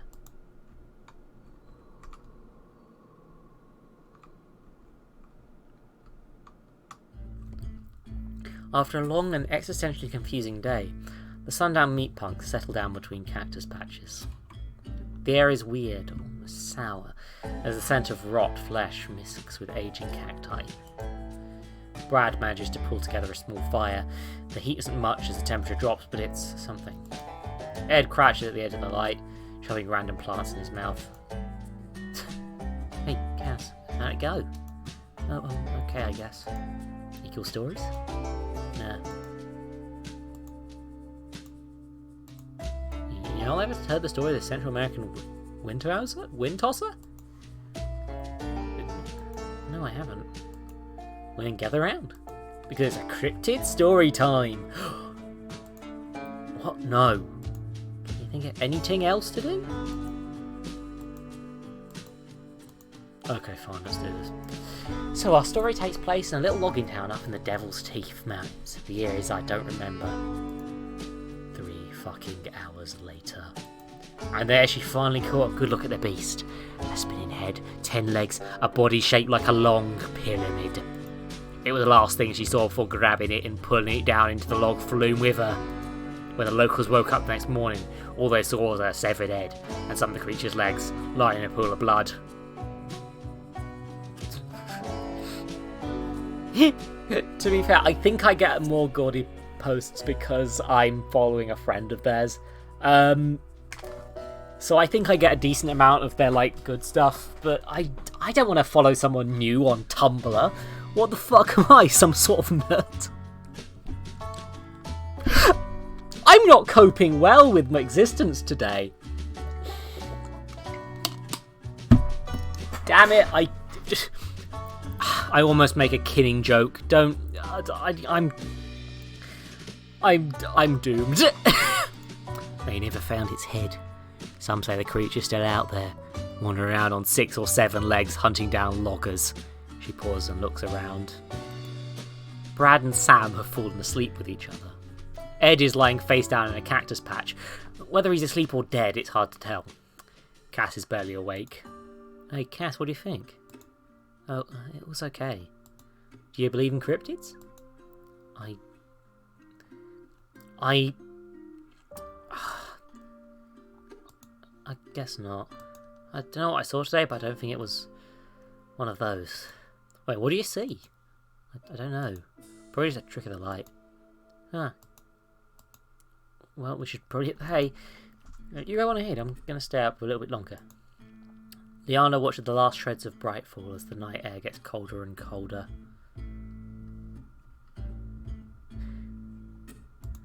She can't see far. Stars didn't show up tonight, but she sees hints of movement.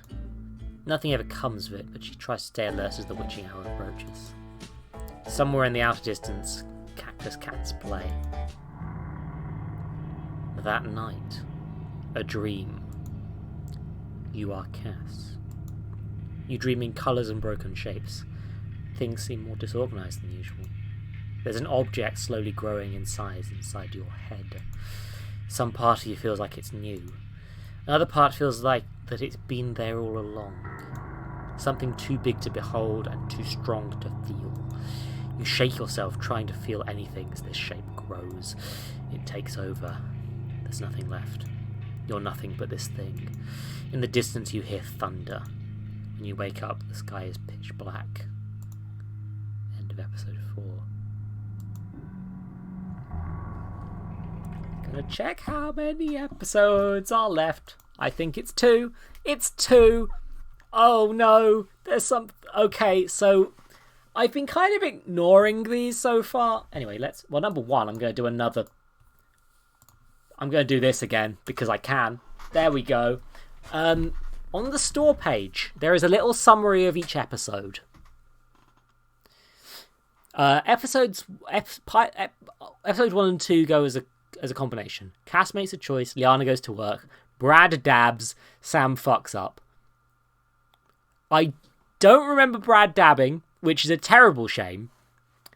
Maybe this is supposed to imply a canonical story structure involves Brad dabbing. Episode 3. Cass buys food. Liana yells. Brad eats blood. Sam enters an alternate dimension. Again, don't remember some of those happening. Crossed claws. Cass recognizes someone. Liana admits something. Brad fights back. Sam makes out. I will, again, highlight that several of those things did not happen. Thank you, Aria. Episode 5. Last legs. There's something wrong with the sky. And also, just for the record, episode finale, Hope, it's the end of everything. I feel fear. I'm feeling fear. Episode 5. Last legs. And I will say again that it's a very complimentary problem to have, but I want more of it. I want it to be longer. What's happening? Hello? Is it still dark? I don't understand what... There's a slapping sound. That was my face. Oh, sorry. Who was that? Let's see. The Brand Man. Oh. What are you keeping watch? Time's an illusion. Lunchtime twice. What? 5 more minutes. Interesting, because I thought that somebody else was keeping watch, but oh well. Cass?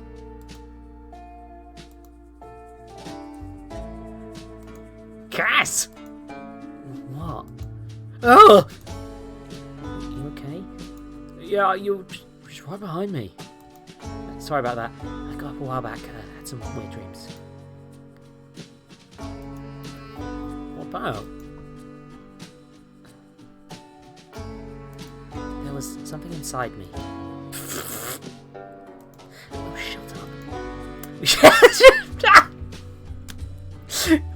Well then, we should get moving soon. Really, it's still dark. It's 1 in the afternoon. Right as they say that, the sky blossoms with bright white light. What the fuck? A+ Brad Sprite.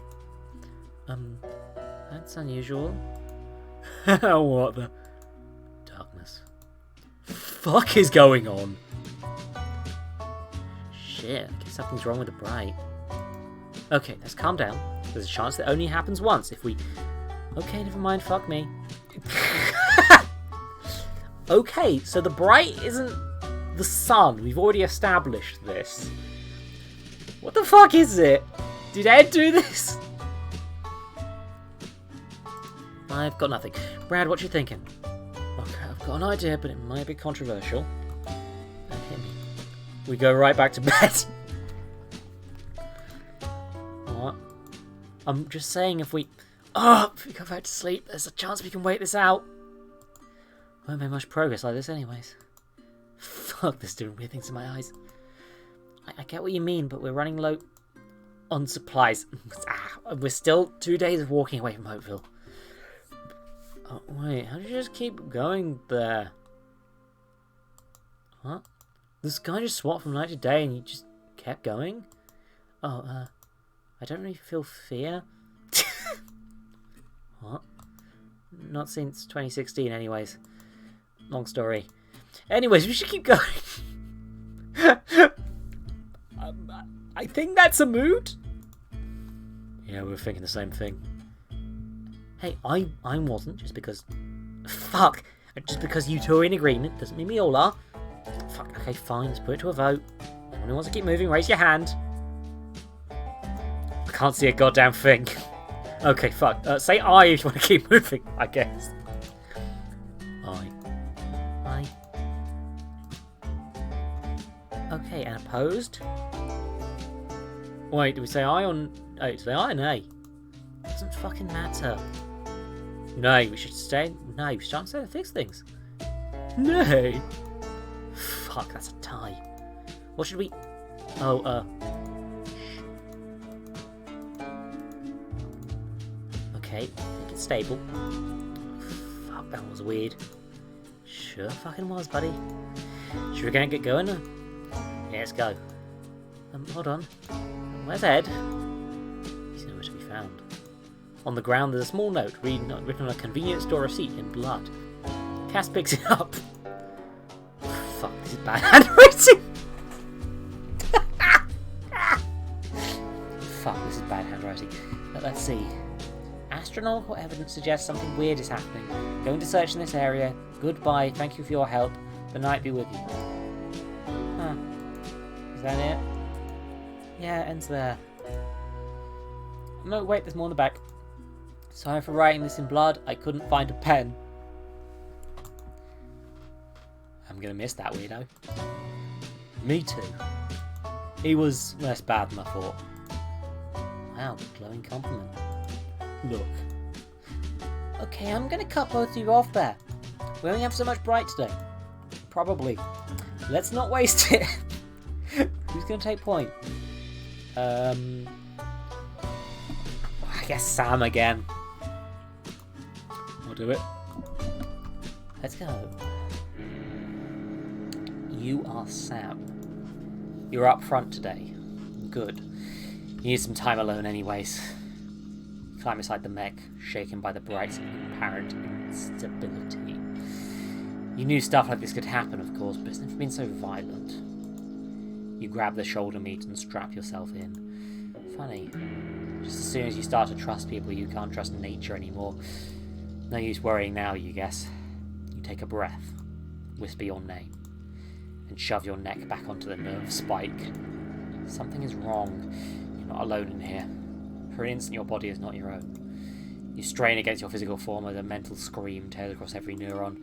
A single word forms in your head. Astra. And you're alone again. Breathe in. Breathe out. It's okay. You're okay. You take a minute and stand to full height. You've got a job to do. You are roots among ash. The bitter cliffside air makes you cough as you stand. Yeah, never mind of Sam's abilities for me. Yep, healing. I got this. Which is good, because this is supposed to be played episodically, right? So you might forget the controls between things. Shit, go back to this. Here we go. Nothing personnel, kid. Wow! I'm just getting shit post here. Oh fuck, I died! Hellas! I could. Oh. Yeah, that's the thing. It's pointed out, you can skip the fights. If it's not one. Like, you don't have to play these sections, which is probably good. Because, again, these are probably the weakest section of the game. Like, there's some neat narrative stuff using this, but the actual fighting is still kind of the weakest part of the game.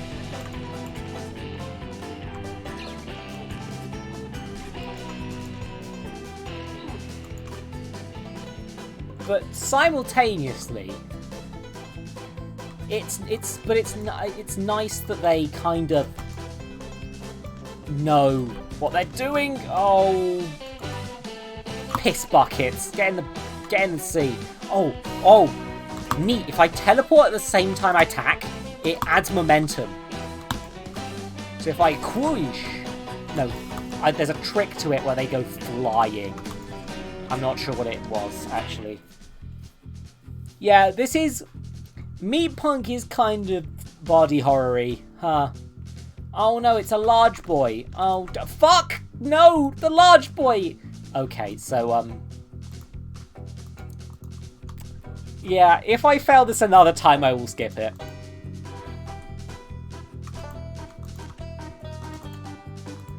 Because, I mean, that was an unfortunate one, but... I didn't walk off the cliff, Panda! I fucking punched it! I got bounced around like a fucking basketball! Yeah, it might have some Smash Brothers stuff where if you get hit shortly after a thing, it fucking... Yeah, the cactus seems to be causing damage a little bit too, huh? Get in the fucking sea! Get in the sea! You two! In the sea! Thank you. I'm trying to basically get between them and the place I'm going, because otherwise I will... Oh shit, no, this guy just hits like a fucking tank. So it's good that I'm not... But I'm trying very hard not to be between... I've got to make sure he's between me and the gap, because otherwise... Oh. Yeah, there we go. Just about made it. Take a few deep breaths.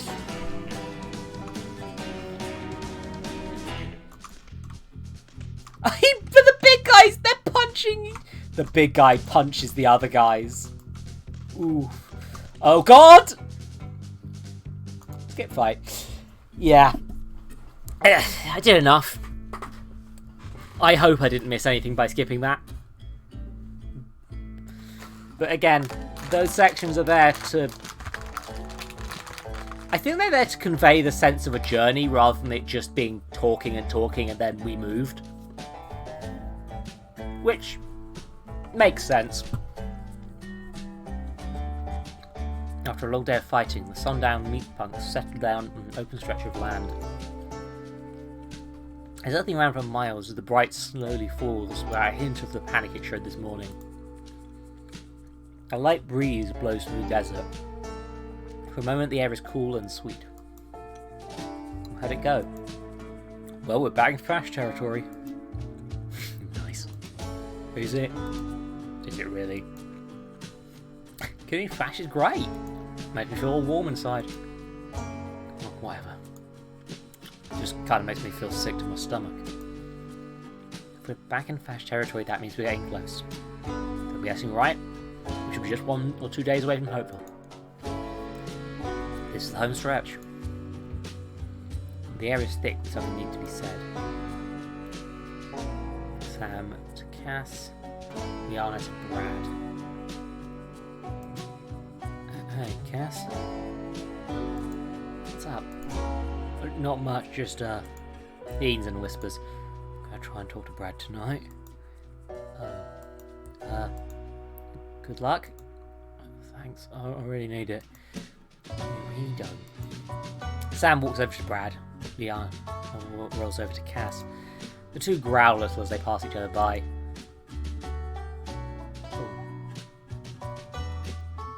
Sam to Brad, or Leon to Cass. Hey, Leon to Cass. Hi. Hey, Cass. Hi, how can I help you? Oh, you totally slipped back into retail voice for a second there. Oh shit, I did, didn't I? We have missed so many shifts with this whole running for our lives thing. Fuck it. Working that place was a nightmare. Low pay, hard work, shitty customers, that all. You know that company made $1 trillion last year? Seriously? And they were barely and there we were, barely fucking making it through the day. It's not right. Well, that's capitalism for you. Boss makes $1, I make a dime. That's why I steal on company time. Yeah. That's not how the rhyme goes. Well, it's all in the past anyways. Kind of funny how the worst job I ever had didn't have the courtesy to break my bones. Do you miss boxing? Yeah, of course. The energy in the ring, the constant threat of injury, the thrill of the win, and the pain defeat. Nothing like it. If you want another fight, feel free to take point tomorrow. Yeah, maybe. Don't get me wrong, I'm all down to kiss Fash, but it's not the same. Don't know how to explain it. Is it the fans? It was probably the fans, yeah. Punching someone just feels so much better when everyone really, really wants you to punch them, you know? I literally do not, but continue. Maybe when this whole thing's calmed down, I'll see about, I don't know, joining a blood sport team, maybe. Yeah. Yeah, there's actually a lot of disabled blood sport players in pro leagues and stuff. Didn't try it when I had the chance back in the city. I was worried I'd embarrass myself. I regret it now. I know that I'm fucking rule at mech fighting. Yeah. You know what? I think you do really good as a blood sport player, Lee. Oh, thanks, Cass. Hey, it's kind of a weird question, but just me or is Sam acting weird? You always think he's acting weird. Well, yeah, because he is. Oh. Oh. Okay, well, I'm about to tell you this fucking privileged information here. Alright, fine. Sam's got a thing for Brad. What? You heard me. That's adorable what that is. Lee. I'm gonna go over there and tell him congrats. Lee. I'll be back in just a second. Lee. What? Brad doesn't know yet. Oh. So our fucking job is to sit back and stay out of the way. This could be good for them, and I ain't seeing you miss us off your grudge. Yeah? Yeah, okay, I'll back off for now. Hey, do you remember that prepper guy who used to hang around the school, like, constantly? Shitty makeshift armor, we're obsessed with you. Oh. You know what I'm obsessed with you? Of course I do. Didn't he, like, follow you home a couple of times? Didn't stop until you asked me to threaten him. Found him in the parking lot, grabbed by the neck and... Lee. Do you remember the last thing he said before he disappeared? I mean, yeah, dude spat in my face after I told him to fuck off. This place is broken, this world is broken, I will make right what has been made wrong. And he stormed off. Okay, see? Yeah, I'm fine. Just thinking out loud. The rest of the night passes uneventfully. Oh no. Oh, I'm getting some vibes from shitty makeshift armor X. Sam and Cass stare into... Not X, whatever. Sam and Cass stare into the sky together, neither of them speaking, both of their heads buzzing with thoughts. Brad examines Sam's mech. Liana thinks about becoming a Bloodsport player. When sleep comes, it comes without dreams. In the morning... We should get going soon. Who's it going to be? I can take point today. Let's go. You are Liana. You're glad to be back in Fash territory. In hindsight, I wish I'd done more Brad stuff there. Oh well. It's hard to balance them when you're the one in control of the narrative, I find. I mean, of course, you can just... That's part of the point, is you balance it the way that you want to when you're playing it, but... I want to know about all of them. I'm glad to be back in Fash territory. This week has sucked extremely fucking hard. But every day you get to go out and kill Fash feels right. After all, it's in your blood. You climb into the mech. You think your ma would be proud of you for that. Carrying on the family tradition, doing what you can with what you've got. You haven't seen your ma since you were 12. You grab the shoulder meat and strap yourself in. You have no idea what happened to her after you ran away. Alone, in a place like that. You shouldn't have left her. You had to leave her. You mouth a prayer and shove your neck back onto the nerve spike. Contact. You curse under your breath at the pain. You keep heading north after hopefully you might run into that old lumber camp. Ask around, see what happened to her. Maybe visit. There's no use regretting the past. It's always worth it to fight for the future. You are crashing. The bitter cliffside air makes you cough as you stand. Here we fucking go! Ow. Ow. Hey, come get me. Come on, come get me. Yo, yo, yo, yo, yo, you want to walk into a cactus, mate. Oi.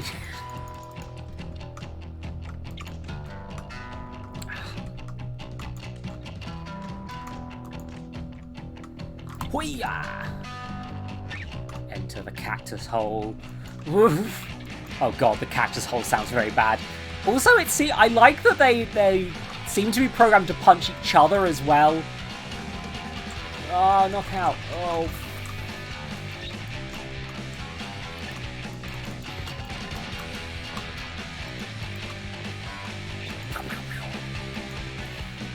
Yeah.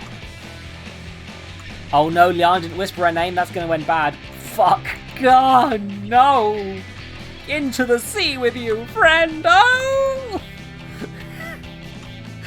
I feel like You died? Motherfucker! Motherfucker! How did I think it spawned me wrong there. I'm gonna be honest. Okay, I'll give it 3 tries.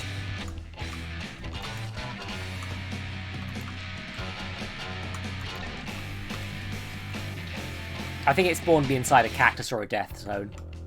I'll see if I can get back to that same point. If it kills me at the exact same place, I'm going to assume it's a glitch. And just skip. But... oh yeah, let me stop dying for a second. Heal, my friend. Heal. Ah, good enough. Woo!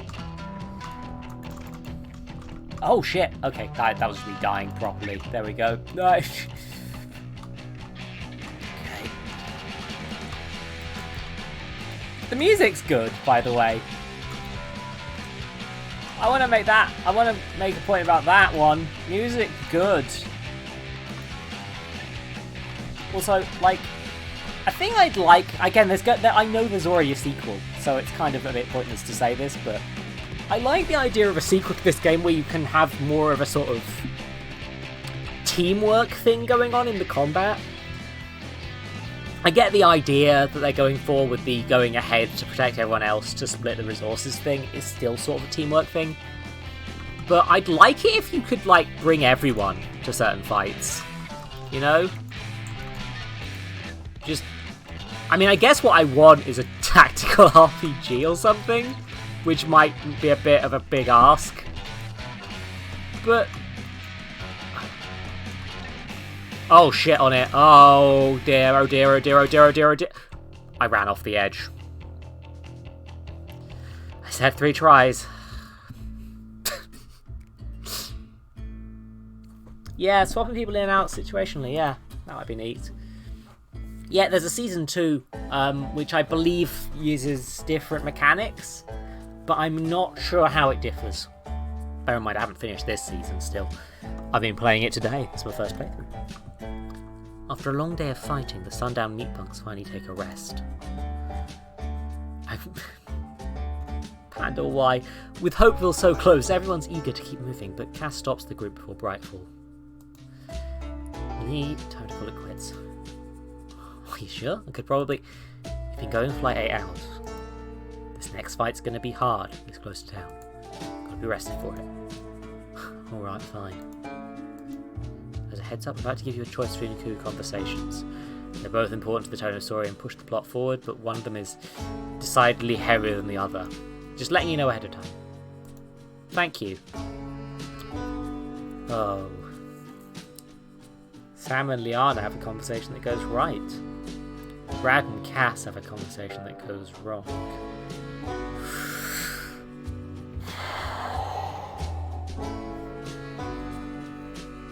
Yeah.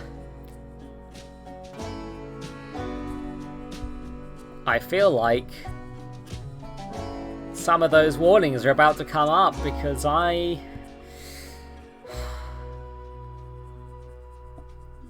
don't want to skimp out on things, but I do.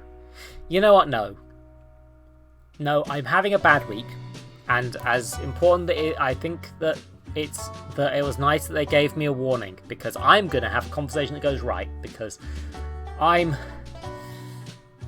can't cope with bad stuff right now. I think I want a break from being sad.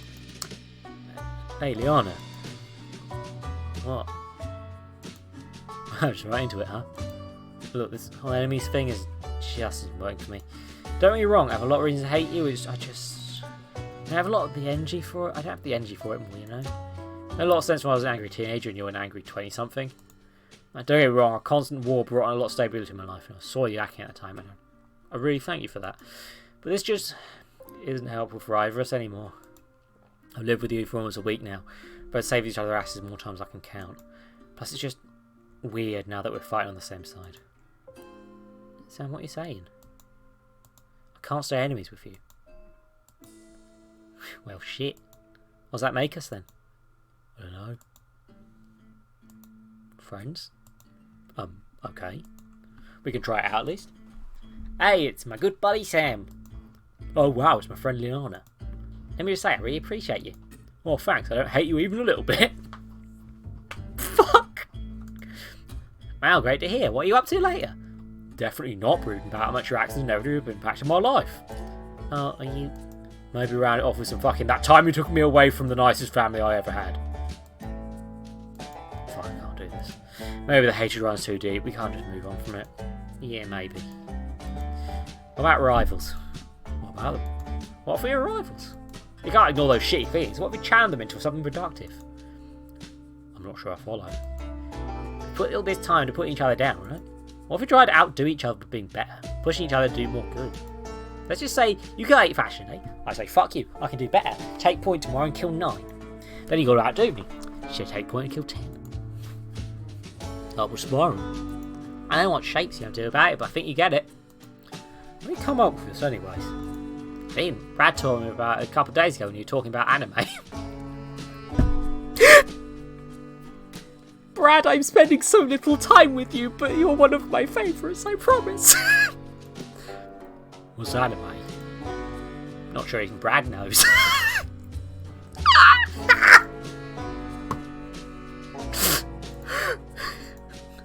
I want to apologise. Hey, I want to apologise. Which there are dozens of horrible things you've done to me. Fuck you. Let me finish. When you and Brad got in that big argument, I kind of pushed him to fight you. Oh, you little... Actually, no, I'm completely fine with that. What? Let's be real, I destroyed Brad in that fight. But the fact he stood up to me when it's all is what matters. Got fire in him. Wouldn't respect him otherwise. Huh. That's kind of really fucked up. Yeah, well, so are you. Bitch. What? What? It's my favourite cuss word. I've had to use it for like a week. Hey, Lee. Yeah? I hate you. I hate you too. Homestuck black romance moments.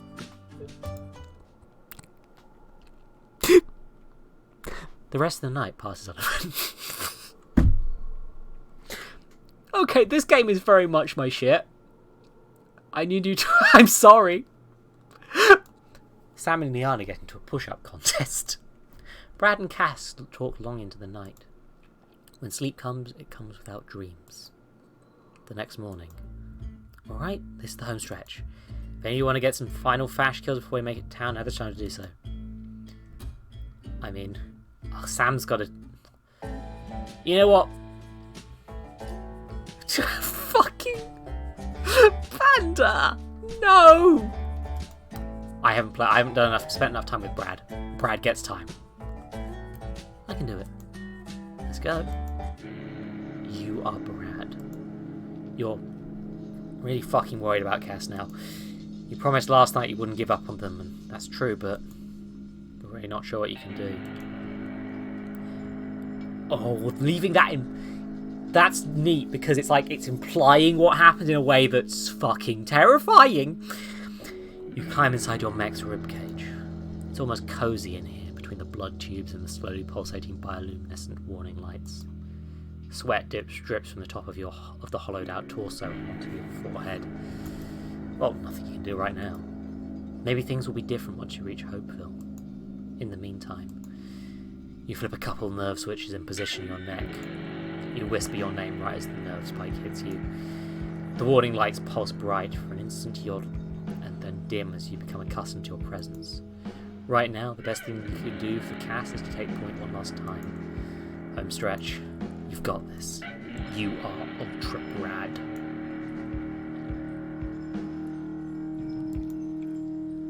Let's go! Oh no. A wave of the stench of death washes over you. Not the familiar smell of rot flesh. Actual death, not the facsimile you give yourself up to every day. Dozens of mech corpses line the cliffside ahead. Some pilots lie dead in their cockpits, while others are nowhere to be seen, like they were torn from their bodies and hurled away. You gather from the torn clothing that it was a fash ambush gone wrong. It's terrifying. There's no other way to describe the scene in front of you. What the fuck? Okay, so I'm going to just demonstrate something quick. I'm pressing the button now. Yeah. This is a mechanic, I think, but Brad fucked up. At the end of the string of corpses, a figure stands in front of you. Her mech is odd, to say the least. Tall, lean, and covered in razor-sharp feathers. One of its arms is barely hanging on by a thread. Though she's obviously hurt, you have no doubt in your mind that she could kill you in an instant if desired. Who are you? Hi, I'm Brad. How's it going? I am... Sorry, did you just ask me how it's going? Yeah? Should I have not? No, it's a tense situation. I don't know who you are or whether I'm gonna have to kill you, and I would prefer if you didn't. Miss Scary Lady Ma'am! Okay, fine. The woman slowly takes her mask off. I'm with the Meatpunks. Oh, okay, thank fuck. Mood, by the way. Excuse me? I'm also with the Meatpunks. What chapter? Sundown? Huh. Didn't know there was one there. Well, there isn't really one anymore. Can we talk about this somewhere else? It's kind of a long story, and also we're still surrounded by dead bodies. Fair enough. She leans into a radio that's fused to her mech. Nightbreak, do you copy? Oh. Dash dot dash dash dot dat dot dash dot dot dot dot dash dash dot dot dash dash slash dash dot dot slash dot dot dot dot dot dot slash dot dash dot slash slash dot dash dash dash dash dash dot dot dash slash dot dot dash dot dot dot dash dash dot dash dot dash dot dash dot dot dash dot. Tell Dale's we've got company. You, stranger. Welcome to Hopeville. Well, let's see if I can finish this tonight then, huh? Why did I do the binary? I didn't even translate the binary. Fuck it. I bet that translates to something. So, hey, it's me again, the narrator. I don't quite know how to tell you this next part. I hope this turned out to be a happy story, but this part, what happens in this town, breaks my heart. I want to tell you that everything's going to be okay, that there's something that can be undone or fixed in time, but that's not how things work. for what happens next, I want to tell you from the bottom of my heart. I'm so, so sorry. Episode 6. Hope.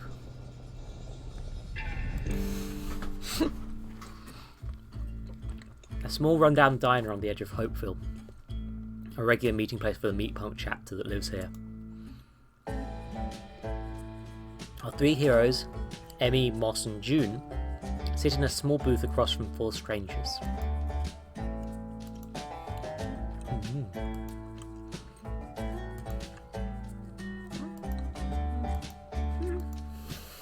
Oh. Well, I'm going to the bathroom. Let me know if anything says anything while I'm gone. The stranger rolls off. Okay, let's start this off simple. Who are all of you? Hi, I'm Brad. I think I told you that already. This here is Sam and Cass. The person in the bathroom is Liana. No, who are all of you? Who sent you here? I'm confused by the tone of this conversation. Are you interrogating us? Also, why do you take off your mask and put it back on again once we got here? Like, what does that mean? Give you a fucking arrest you and they clearly aren't fash. She's signing. She's using sign language. That's why they used Morse code. Yeah, Moss is right. These people seem okay. That's what they want you to think. A waitress comes by, feels the energy coming from the booth and immediately walks away. Fine, I admit you don't exactly look like the fash we get around here. So, introductions. He sighs and takes off her mask. I'm June, codename Dawn Killer, acting head of this Meatpunk chapter ever since Dusk left. Hi, I'm Emmy, codename Dayful. I do mech repair stuff, I guess. And this right here is my beautiful girlfriend, Moss / Nightbreak. Moss makes a rude gesture. Hey. Oh yes, Moss uses slang language, but she can still hear. Yeah, pretty fucking much. Yeah, pretty fucking much. I don't know how to do a voice for a person who's signing. Sam's eyes widen a little in recognition. Oh yeah, pronouns? Pronouns? She, her for all of us. Oh no. Oh, now we're these 3. They girls.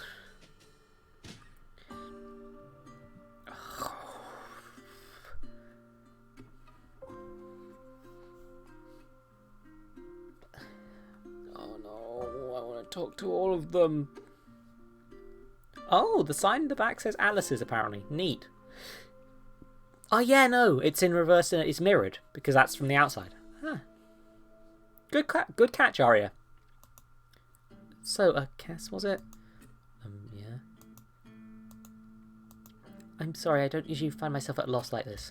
You said you were for sundown, yes? Pretty much, yeah. See, that's why I don't believe you. What? Why didn't you go somewhere closer? Sundown is hundreds of miles away.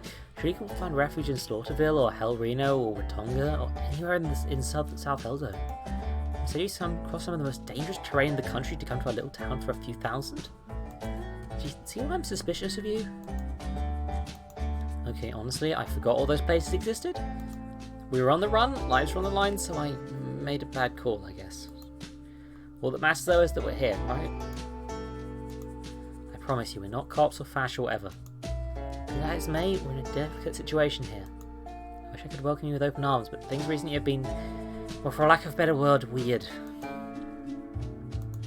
Weird how? It all started a few months ago. We do our best here to keep fascists out of the Hopeville, even though we're not running a full crew. I like to think we do okay. But recently the attacks have been getting worse. You saw the result of my earlier patrol. Ambushes like that have become a weekly occurrence. So I don't know if you noticed, but the Bright has started acting more erratic than usual. I don't know if that has to do with us, or if it's because something happening elsewhere, but it does make me nervous. I'm certain we have the situation under control, though. That said, this is a rough situation, and my mech was put out of commission by that last fight.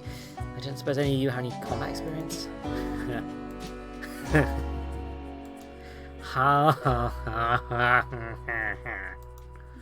Is everything okay? Oh, just dim fucking dandy. I'm certain everyone on my team is killed. Doesn't fash by this point. Seriously? We have had a very bad week. Maybe I should give you all more credit than I first thought. Yeah, fucking maybe. But just a little bit.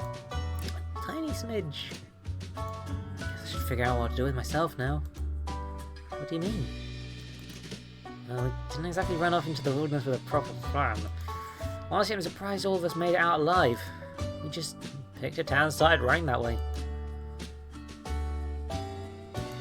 If you need a place to stay, I have a spare bed. I thought you didn't trust me. You're growing on me, I'll admit. Hey, do you mind if I ask you something personal? Not at all. What's up with the owl mask? Oh, this thing? Well, it's... No. Everyone stops and looks at Sam. You okay there, buddy? Yup, just great. Alright. Everyone slowly goes back to their conversations. Where was I? Oh, that's part of their conversation. Conversations happen even if you're not looking at them. I mean, I should have caught on to that earlier, but it's nice to have like confirmation of that, and also, oh no, all the bad things have still happened.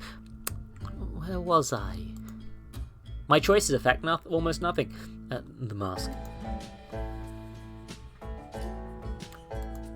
I suppose it serves a sort of twofold purpose. She puts the mask on. I wear this mask when I fight, or when I'm on patrol, or wherever things have a chance to go wrong. From an outside perspective, it protects my identity, makes me seem threatening and alien. And from an inside perspective, when I wear the mask, no one can tell what I'm feeling. Part of being a leader is always seeming strong, regardless of whether you actually are. I'm sure you know what I mean. I could be beaten up, scarred, having the worst day of my life, and no one would be able to tell. So at this point, the Lana gets back from the bathroom, her fists dripping with dripping blood. So what do I miss? What happened in there? You know, bathroom stuff. I've learned it's best not to question it. Liana rejoins her place at the end of the table. I will admit, I could use all of your help in dealing with a certain matter. We've been experiencing more and more fash ambushes recently, and I believe Emmy has found the source. Emmy and Moss are staring into each other's eyes. Emmy? Mm-hmm. Do you like to explain the situation? Oh, right, so a few days ago, the bright started flashing between day and night, right? It's scary as hell, yeah. But I noticed that a couple of seconds before each change, there was a radio pulse coming from nearby. So I did a quick triangulation and figured out the source. Okay. And what source would that be exactly? Oh, sorry, the source is a nearby mountain? Mountain refuge? Half a day's walk to get there, another half a day's hike to get to the top. Close enough to technically be in city limits, actually. Normally the three of us would be able to deal with such a matter, but I was injured fairly badly in that ambush, and Emmy and Moss aren't trained fighters. Hey, that ain't... Oh, you know, I should do a robot voice. Like somebody's auto-captioned them. Oh. Sorry, I thought my internet was going for a second there as well. Don't worry. You know it's true, Moss. I won't see you injured over your sense of pride. I'm terribly sorry to ask you this, but we need your help. We don't know what waits up there, but I do know that we can't maintain this status quo. It's a miracle nobody on our side has died yet. So will you help us? I'm in. That's anything this week's taught me, so we only survive if we help each other out. And is this what it takes? Well, I'm in too. Just like that. You did the wrong voice there. I know, shut up. What, you think I'm going to let you out have all the glory? Alright, count me in too then. Cass? Yeah? You coming? I don't know. Let me just think about that for a minute. Okay. Well, that's all of us. Guess we should head out. We haven't even eaten yet. Oh, fuck, right. The seven tuck into a large meal of greasy diner food. Oh, I could do with some greasy diner food. Oh, I miss going outside. For Sam, Cass, Brad and Liana, it's the best thing they've ever eaten. Hunger may be the best spice, but a week of nothing but peanut butter and protein bars makes for a close second. After some minor protesting, Cass lets Sam pay for their food. Fucking amazing. So what now? Let's go. Good night's sleep. You fall look exhausted. We can head out in the morning. I doubt a few hours make a difference. Oh.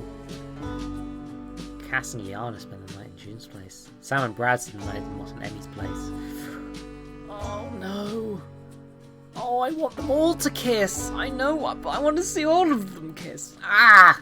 Cass and Liana spend the night in June's place. June lives in a small house on the outskirts of town. It's full of junk, as though she's been meaning to clean it for years now. It's clear that she doesn't spend a lot of time at home. But still, it's warm and the beds are soft. Liana crashes almost immediately, but Cass can't sleep, so they and June crack out a bottle of wine and talk long into the night. The two talk about everything, from politics to faith to work to every terrible thing that happened in their lives. Cass opens up in that night in a way they never had before. Not willingly, at least. When they go to sleep, they dream of fire. All party members fully healed? Ooh! Good. I needed that. Ooh. The next morning. Oh, they didn't kiss though, never mind. The seven meet up at the outskirts of town, at the cliff's edge. Alright, here we go. Who's taking point first?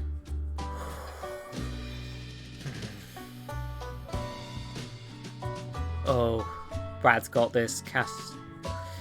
Yeah, no, I think it was Brad. Yeah, Brad was last, so I think it's my turn. So do I. Let's go. You are Sam. You can barely conceal your grin as you climb inside the next rib cage. Ooh, there's something there for some reason. Still can't believe it. You spent the night in bed with another man. Of course, nothing actually happened. But it's still worth celebrating, in your opinion. Whisper your name, close your eyes, and shove your neck back onto the nerve spike. Still alone. Something's different, though. There's a hunk of metal embedded in your chest. You reopen your eyes and look at the living ribcage around you. It's hard to make out in the darkness, but is that a radio? This mech may have a good number of surprises, but you're sure that wasn't there before. Some part of you want to get mad at whoever decided to mess with your mech. But radio is honestly useful. You flex your muscles and feel how the metal shifts in your torso. Everything around you is changing, finding a new normal. Maybe this is a good sign. You charge forward to fight for your new home. You are Roots, and Roots in Ash, I believe it is. Sometimes it just clicks more than it's supposed to. But because having his coffee sand, I got this.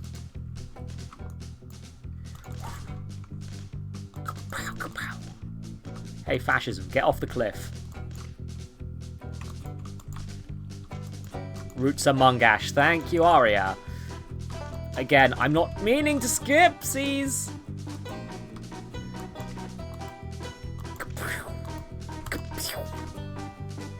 Ash. Oh, I like this, that it's a new sort of setting as well.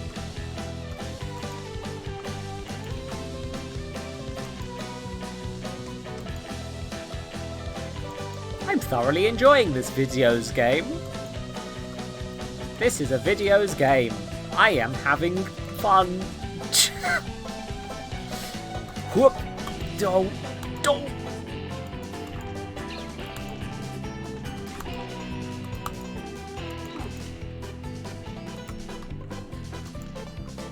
Good thing I'm better at teleporting than fascism is.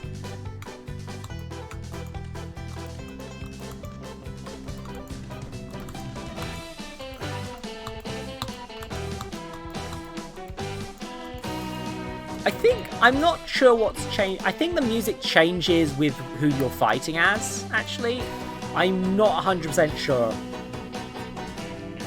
But that's a neat way of, again, characterizing the characters by giving them a theme song. Testing, can you hear me? Unclear. Did you put this radio in? Yeah, I was to fix all your broken bones. Do you like it? Yeah, it's good. Next time, ask so, okay? Glad. Well, guess that's my cue to keep moving.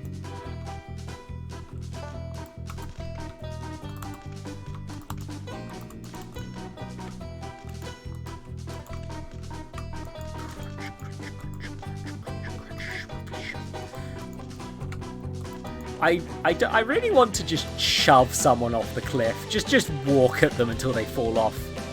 But that's not going to happen anytime soon.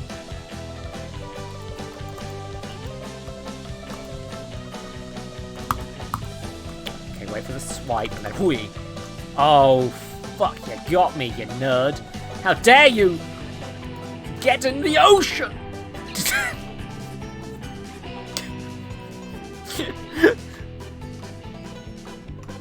There's a cliff over here. Cliff's over here. Okay, come on. Oh, they're fighting each other again. Fascist infighting. Woo!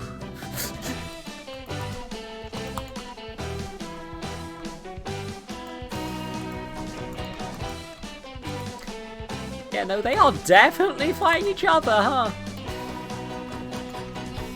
It's nice that... It's hard to... Oh my god, there's so many. Oh shit! Ooh.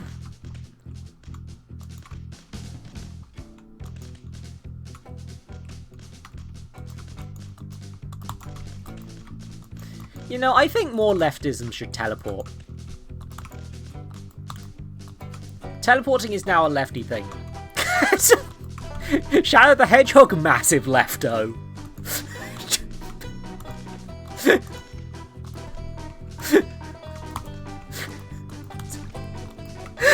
Why do I keep creating Sonic lore? This can't end well. Sega will come for me the night.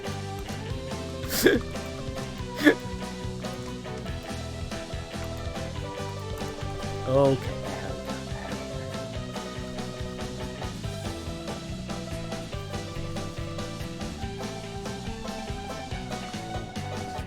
After a couple hours of fighting, June calls out to the front of the group. Stop, let's take a quick rest before continuing. You should always also probably switch point when entering difficult terrain, so someone fresh should be at the head. Okay, that works with me. The rest of the group catches up. Sam crawls out of his mech and sits on its headless top, flat and wide like a park bench. Emmy nervously hangs a few feet away, glancing in his direction every few seconds. Hey, want to come and talk? Sure. She climbs up and sits on top of the mech. This is the wrong voice. Oh, fuck.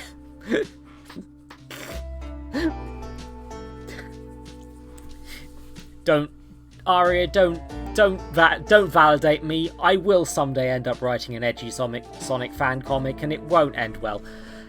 She climbs up and sits on top of the mech with him, looking out towards the horizon. So, I want to apologise. I've been thinking about it, and I really shouldn't have asked you before messing with your mech. Should have asked you before messing with your mech. Oh, thanks. Radio's useful, but ask next time, yeah? Yeah. At this point, everything goes black. Oh, shit. But do you think... Checking out. She runs back to her mech and jacks into her radio. A woo. What's going? Hold. A second after she said that, the sky blossomed with a bright white light. Okay, that confirms it. We're getting close. This is bad. This is very, very bad. Hold on, what's happening here? The end of the fucking world. Nobody's heard of this kind of power in decades to control the Bright. If Fash have this tech, we know they're going to do some fuck awful with it. We have to get up there and fast. But the Bright's still weird. Shouldn't we wait for it to stop? We don't know if it's going to stop. Maybe this is the start of something bigger. Now's our chance, but we can still track it. Who's taking point?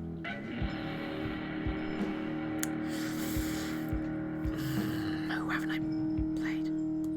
Liana. Are you to me? Let's go. You are Liana. You waste no time in climbing back into your mech and strapping yourself in. A burst of black spreads across the sky and suddenly you're in the dark.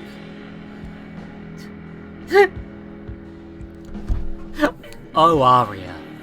Oh, you talk as if it wouldn't be, leaning right into that stuff. Actually, no. Okay, I joke, but I'm actually kind of fascinated with the characterization of Sonic Adventure 2. And how that characterization basically goes completely ignored. I've been tempted to write an essay about this or something like that, because it's just a weird thing that I've hyperfixated on. But things like...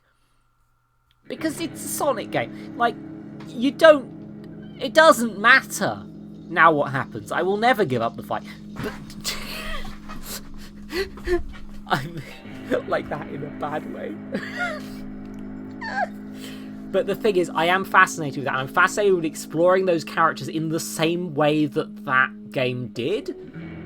Even though that way is fucking weird, especially when you consider both how Sonic was before that and how Sonic is now. There's a... Sonic is a fucking garbage mess of a franchise, and I very much enjoy its existence. A burst of black spreads across the sky, and suddenly you're in the dark. It takes a little fumbling to find the nerve spike. You prick your finger on the sharp bone surface. Oh god, it's a bone spike that you stab in your neck. Fuck. Blood starts to dribble from it. No time to worry about that now. You grit your teeth, mouth a prayer, and shove your neck back onto the nerve spike. Contact. You hold still for a second, waiting for the bright to come back. A flash of white. It takes a second to adjust, but that's all you need. You can see the road ahead. You immediately start sprinting. Time to kick some ass. You are Crash Queen.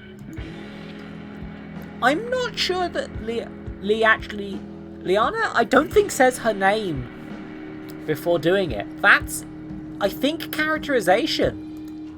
Here we fucking go. Yeah!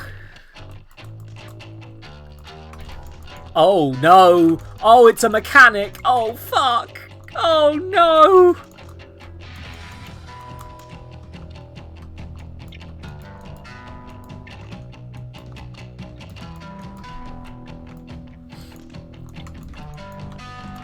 Yeah, I was going to say, the meat mechs looking similar isn't necessarily a problem, but it is a little hard to tell. Like, they've clearly added these green blood drips to help clarify that. But it would be nice if there was a bit more, like, visible... I mean, clearly they're leaving it... Oh, fuck. They're leaving it to the imagination. Oh, fuck you. Oh, shit! I skipped by accident. Fuck you all. Guess we turn back? Not necessarily. What you thinking, huh? You remember that fucking thing you modded my mech with? Shit, what did you call it? The Chaos Launcher? Yeah, that. The signal's coming from up there, right? Up the cliff? Sorry I skipped that. That was not intentional. I clicked the wrong button.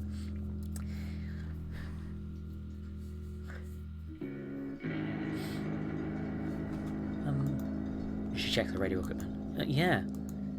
Okay, I can get one of us up there. It takes a couple fucking minutes to recharge the... What's she saying? She can get one of us up there at a time. Send me. What?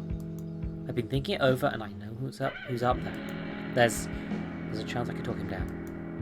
And if you can't, I'll just stall until we outnumber him. Moss, how can you do that launching thing? Once every couple minutes. I don't know why I thought I'd understand that. Oh, Sam knows it. She said once every couple minutes. Oh, right. Wait, Sam, you sign? Can we not get into this right now? Alright. You all can listen through my radio. Where should I give a signal? Sound good to you all? Good plan. I'm down. Sounds good to me. Fucking fine. It's that or nothing, I guess. Hacker voice, I'm in. Oh, hell yeah, Aria. Good taste, good taste. June? You're sure you can handle yourself up there? Positive. Can't say I ain't a little scared, but I can do this. Are you certain? I could go out there myself if... No, you're still hurt. You can rest easy, June. It's gonna go just fine. Okay. Hey, Moss, you ready? Moss gives them up. Cass climbs back into their mech and walks over to her. Moss puts her arms around them. Zoe takes a drink of water because her throat kind of hurts at this point. 3 hours non-stop talking, baby! Alright, should I give you a signal or... Before they can finish that sentence, they're up in the air. They only have a couple more seconds to prepare for whatever the hell is up there. They shut their eyes against the wind. They feel weightless. Is this what dying feels like? Then gravity takes over and land on top of the mesa. They open their eyes and... Here I am in a mech. Blood there. Oh, these are huge mechs, and it's this one, yeah. Makeshift armor boy. So it has come to this. You don't have to do this, whatever the fuck this is. Just stand down and step away from the weird science shit. You know I cannot do that. But I see you wish to know what is to happen here. Fuck it, sure, what's your plan? When do you hear thunder? No, I'm not having this right now. No metaphors, no sideways talk. Tell me what the fuck you want and how you're gonna do it. Fair enough. I asked to test you. I needed to know if you were ready. But I suppose it does not matter. Our reality is crumbling, Cassandra. Surely you have felt it, seen the signs. The bright fails us, our bodies fail us, our government fails us, and nobody notices. The world is shredding itself in front of our eyes. I hear every rip, every tear, the thunder that brings the end of the world. I spent many years preparing for the collapse of everything, but it never came, so I am taking matters into my own hands. A man with a great deal of money gave me a chance to set right what was once made wrong. The sun did not burn out. It did not disappear or run away or anything like what those sun cultists believe. It was stolen. And today I intend to bring it back. In just a few minutes, Hopeville will burn. Tomorrow this nation collapses. What remains is a police state finally bringing structure to this chaos. And then you will hear the thunder. The countdown has already begun. Nothing can stop it. Come, sit with me. We need not fight. Oh, I'm pretty sure we fucking do. Oh god, what are Cass's abilities? Oh yeah, no, she stops instantly and can take a hit. Ooh. Ooh. Oh, come on. No. Well, I suppose that is done. Now that ignorance has been dealt with. Oh. Oh, hell yeah. I won't hesitate, bitch. Must pull. What in the... I will fight God and also myself. First off, you're going down, motherfucker. I'm still slow, but I can... Oh, wait, yeah, no, my knockout ability. Shit. Oh. I feel like this might be a hopeless fight. This fight I'm gonna do anyway.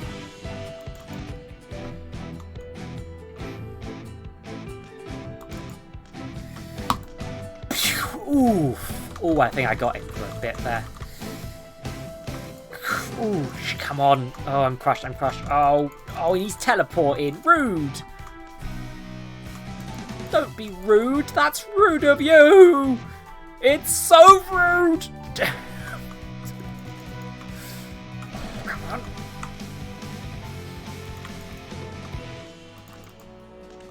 Oof. That was well fought, but you did not fight well enough. Besides, did you not hear me? The detonator had already been set. There is no way for you to win this. I suppose you cannot hear me. That is... I lived, bitch! Revenge! Moss, pull! I could do this all day.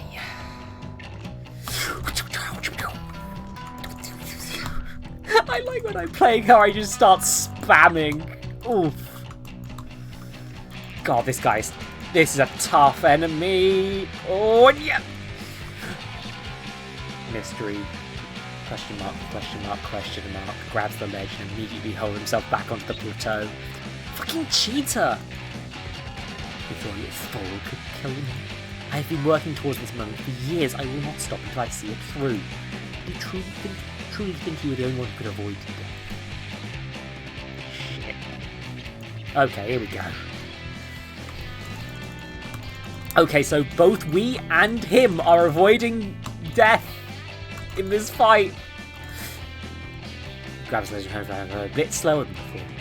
This is pointless. Soon enough, Hope will be ash. There is nothing you can do to stop it. Maybe, but if I get to kill you, that's a pretty good consolation.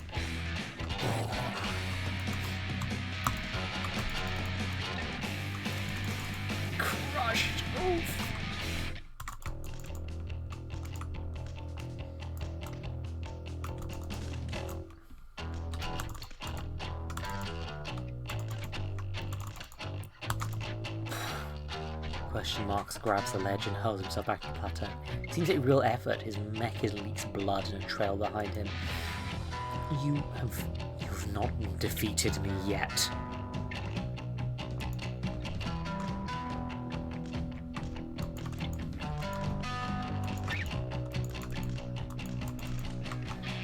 Oh.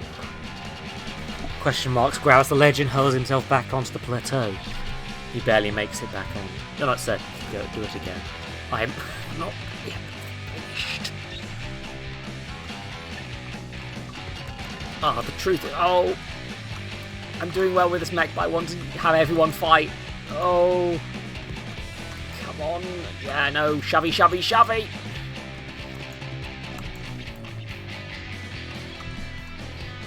Oh, you fool! I can crush you with my crushing hands. Crushing hands. Ah, fuck. Every time you fail, the timer runs a little lower.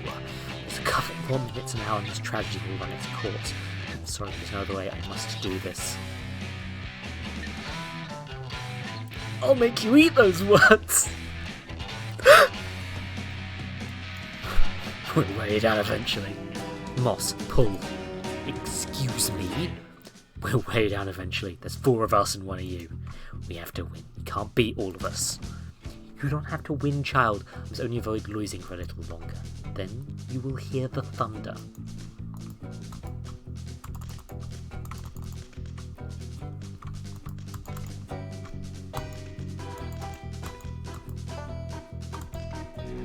The man falls out of his mech onto all 4s.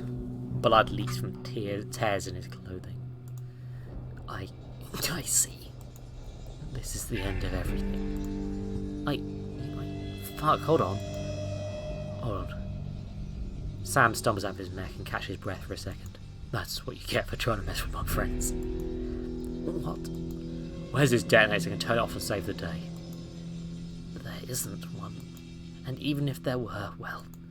A crack starts to spread across the sky, still flashing bright and dark. It seems your time has run out, as has mine. He slumps over, dead. What the hell? Hey, June, I think we have a big problem here. What? There's a hole in the sky? Where? I don't see it. Yeah, the thing with Brad is that he's the sort of dork who would use outdated memes anyway, which I love. Like, it actually... They've used memes in such a way that it actually adds to it when they're outdated. For me, at least.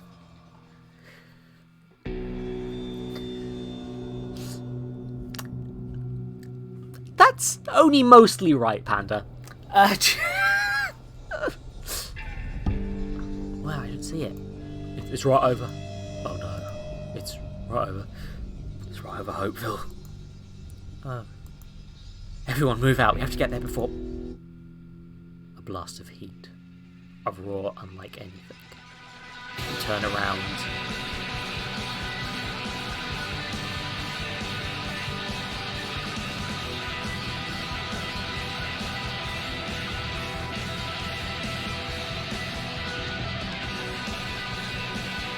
The light is unbearable. You can't look at it. You have to look at it. It's...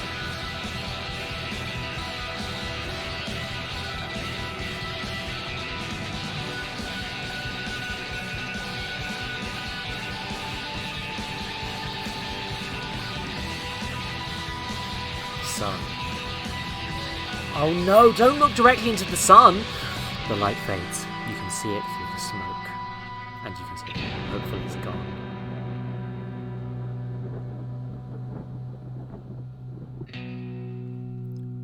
After what feels like an eternity, it could only have been a few seconds, the pillar of fire fades. The smoke drifts away and you witness the true horror of what just happened. The entire town of Hopeville has been reduced to ash. Was that the sun? Brad falls to his knees.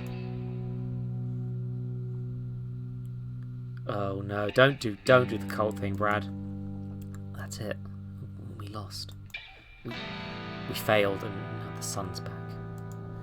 There's nothing left. What do we do now? I don't know. Wait, shit, the others.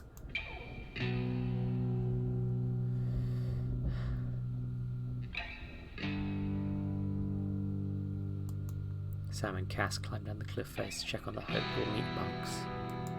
The descent is difficult but manageable on foot. Once they get to the bottom, though, the scene in front of them is horrible. Emmy is sitting on the ground, her face frozen in a smile. Moss is sitting in front of her trying to communicate, but she's not responding. June is standing on the edge of the road, watching the smoke. Hey, Moss. She pauses but refuses to look at him. I wanted to see how you're doing. I'm sorry that what we did wasn't enough. She goes back to trying to get Emmy's attention. It's okay, baby. It's okay. Look at me. It'll be okay. I don't know yet how yet, but we can... Fuck, we'll figure this out. Look at me, baby. I'm here. I'm with you. Emmy says nothing in response. She continues staring into the middle distance.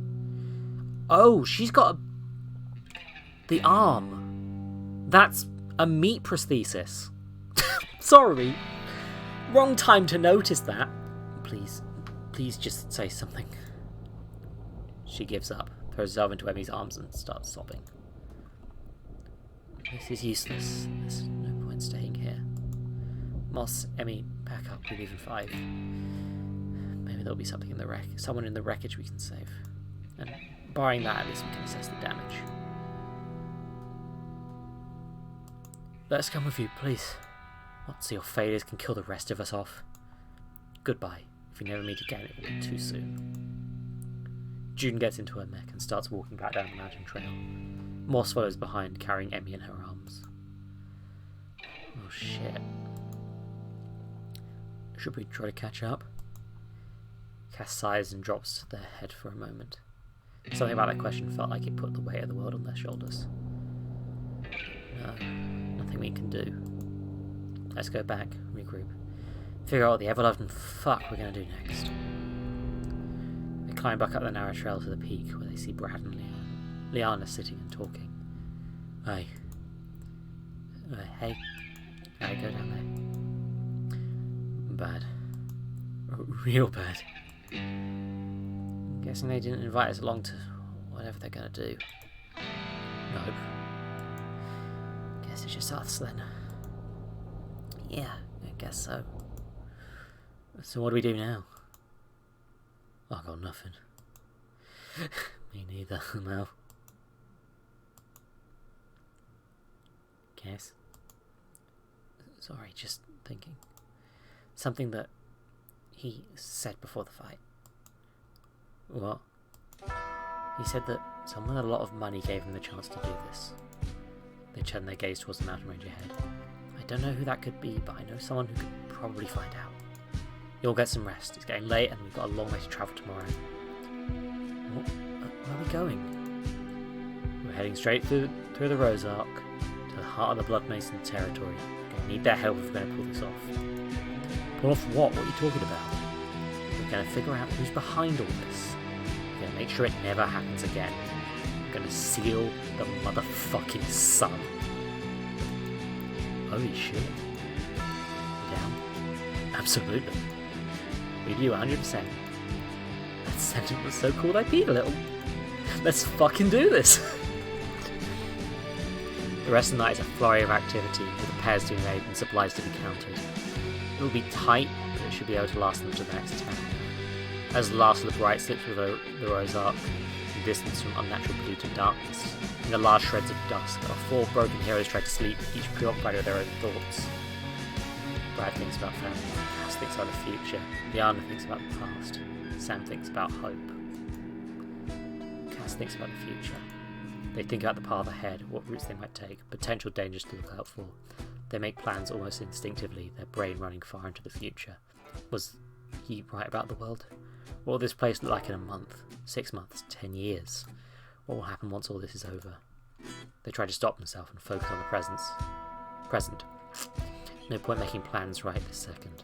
They think about that pillar of fire that destroyed Hopeville, and that's when they feel it. For the first time in years, they feel fear. It overwhelms their body, leaves them shaking and crying into the dirt. They're terrified, thinking about being destroyed in an instant by the sun. That's when the second thought hits them, one far scarier than the first. Because fear is an emotion you can only feel if you have something to lose. Eventually, one by one, they all drift off to slumber. Each of them are stuck in their own heads, wrestling with the future, alone, together. But there's one thought that sticks out in everyone's mind as the worst day comes to an end. This is only the beginning. That night, a dream. You are Cass. You dream in muted colours, shattered shapes. You watch as sepia-toned shards of a pentagon try to fit themselves back together. You let yourself float backwards. You don't want to see this, but it follows you. The pieces rearrange themselves over and over again, but they can't fit together. So they stop trying. They make new shapes. Over and over again, they loop through new configurations. It takes you a few tries to see it, but then you understand.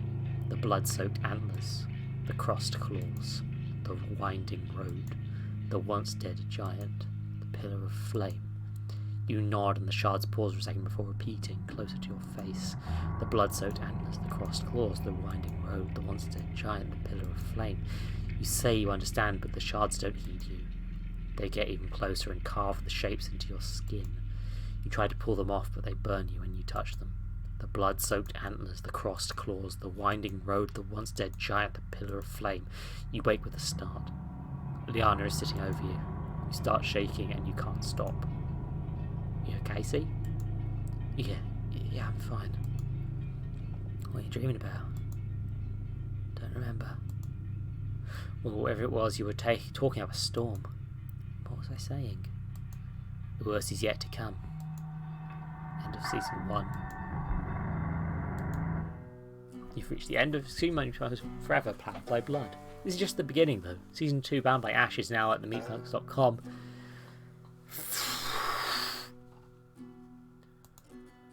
Fuck. My brain. That's a bloody great game. I had a great time with that. That was really fun. Mimi, why would you do this? I was free. I was free. I was free. Donkey Kong isn't working. Donkey Kong. Why scroll lock on of all things? Donkey Kong. Donkey Kong. Donkey Kong. Donkey Kong. Donkey Kong. Donkey Kong.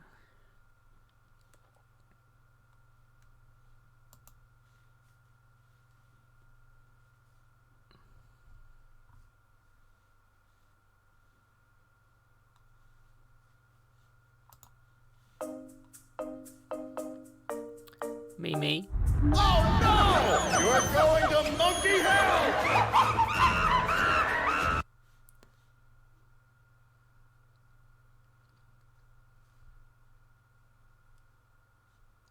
Why the fuck is default Donkey Kong rap not here? Where is it? Fucking. Did my video of the Donkey Kong rap get made private because fuck. Here we go. So divinely here, performing for you. You know the words you can join into. Put your hands together if you want to clap as we take you through this monkey rap. Donkey Kong is the leader of the bunch. You know him well. He's finally back to kick some tail. His coconut gun can fire in spurts if you shoot young. It's going to hurt. He's bigger, faster, and stronger too. He's the first member of the DK crew. DK, Donkey Kong. DK, Donkey Kong is here. This Kong got dazzled. This like teaching sneaky ass to her.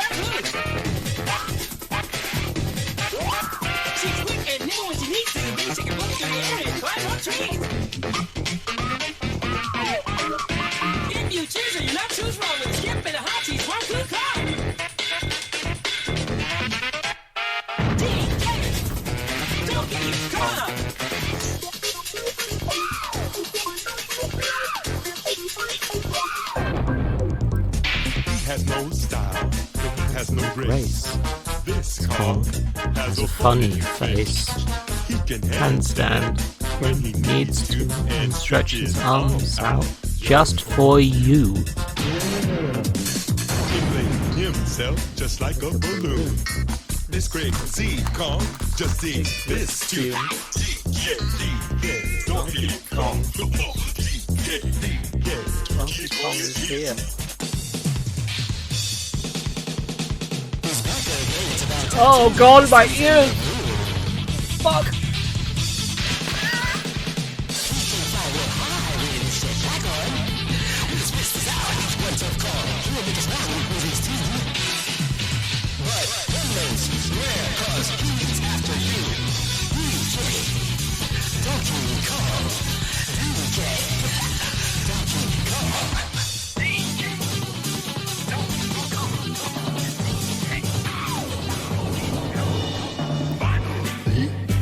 Here for you. It's the last member of the DK crew.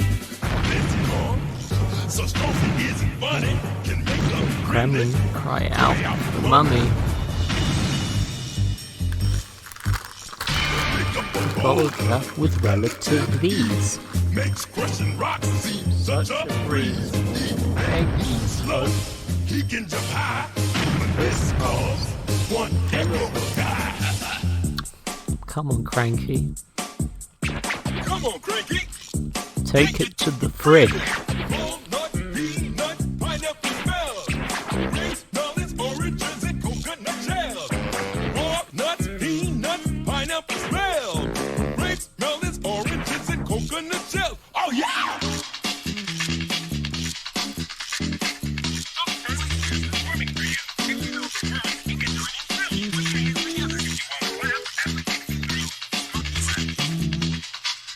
He's the leader of the bunch. You know him well. He's finally back to kick some tail. His coconut gun can fire in spurts. Oh god. Wait, doesn't the song plays twice? Oh no. Oh no, it keeps playing. The song keeps going. The song won't stop.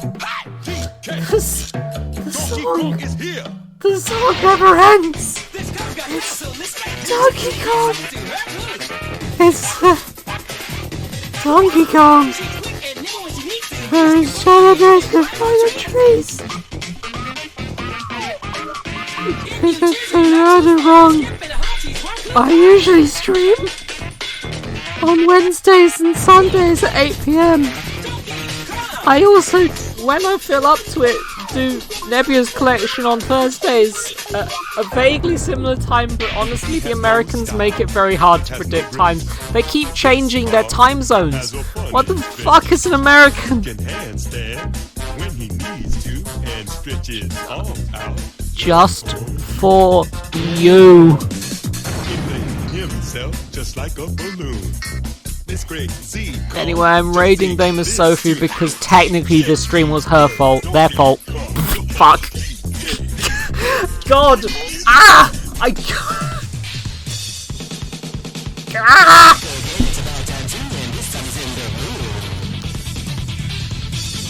Don't. Oh, my ears!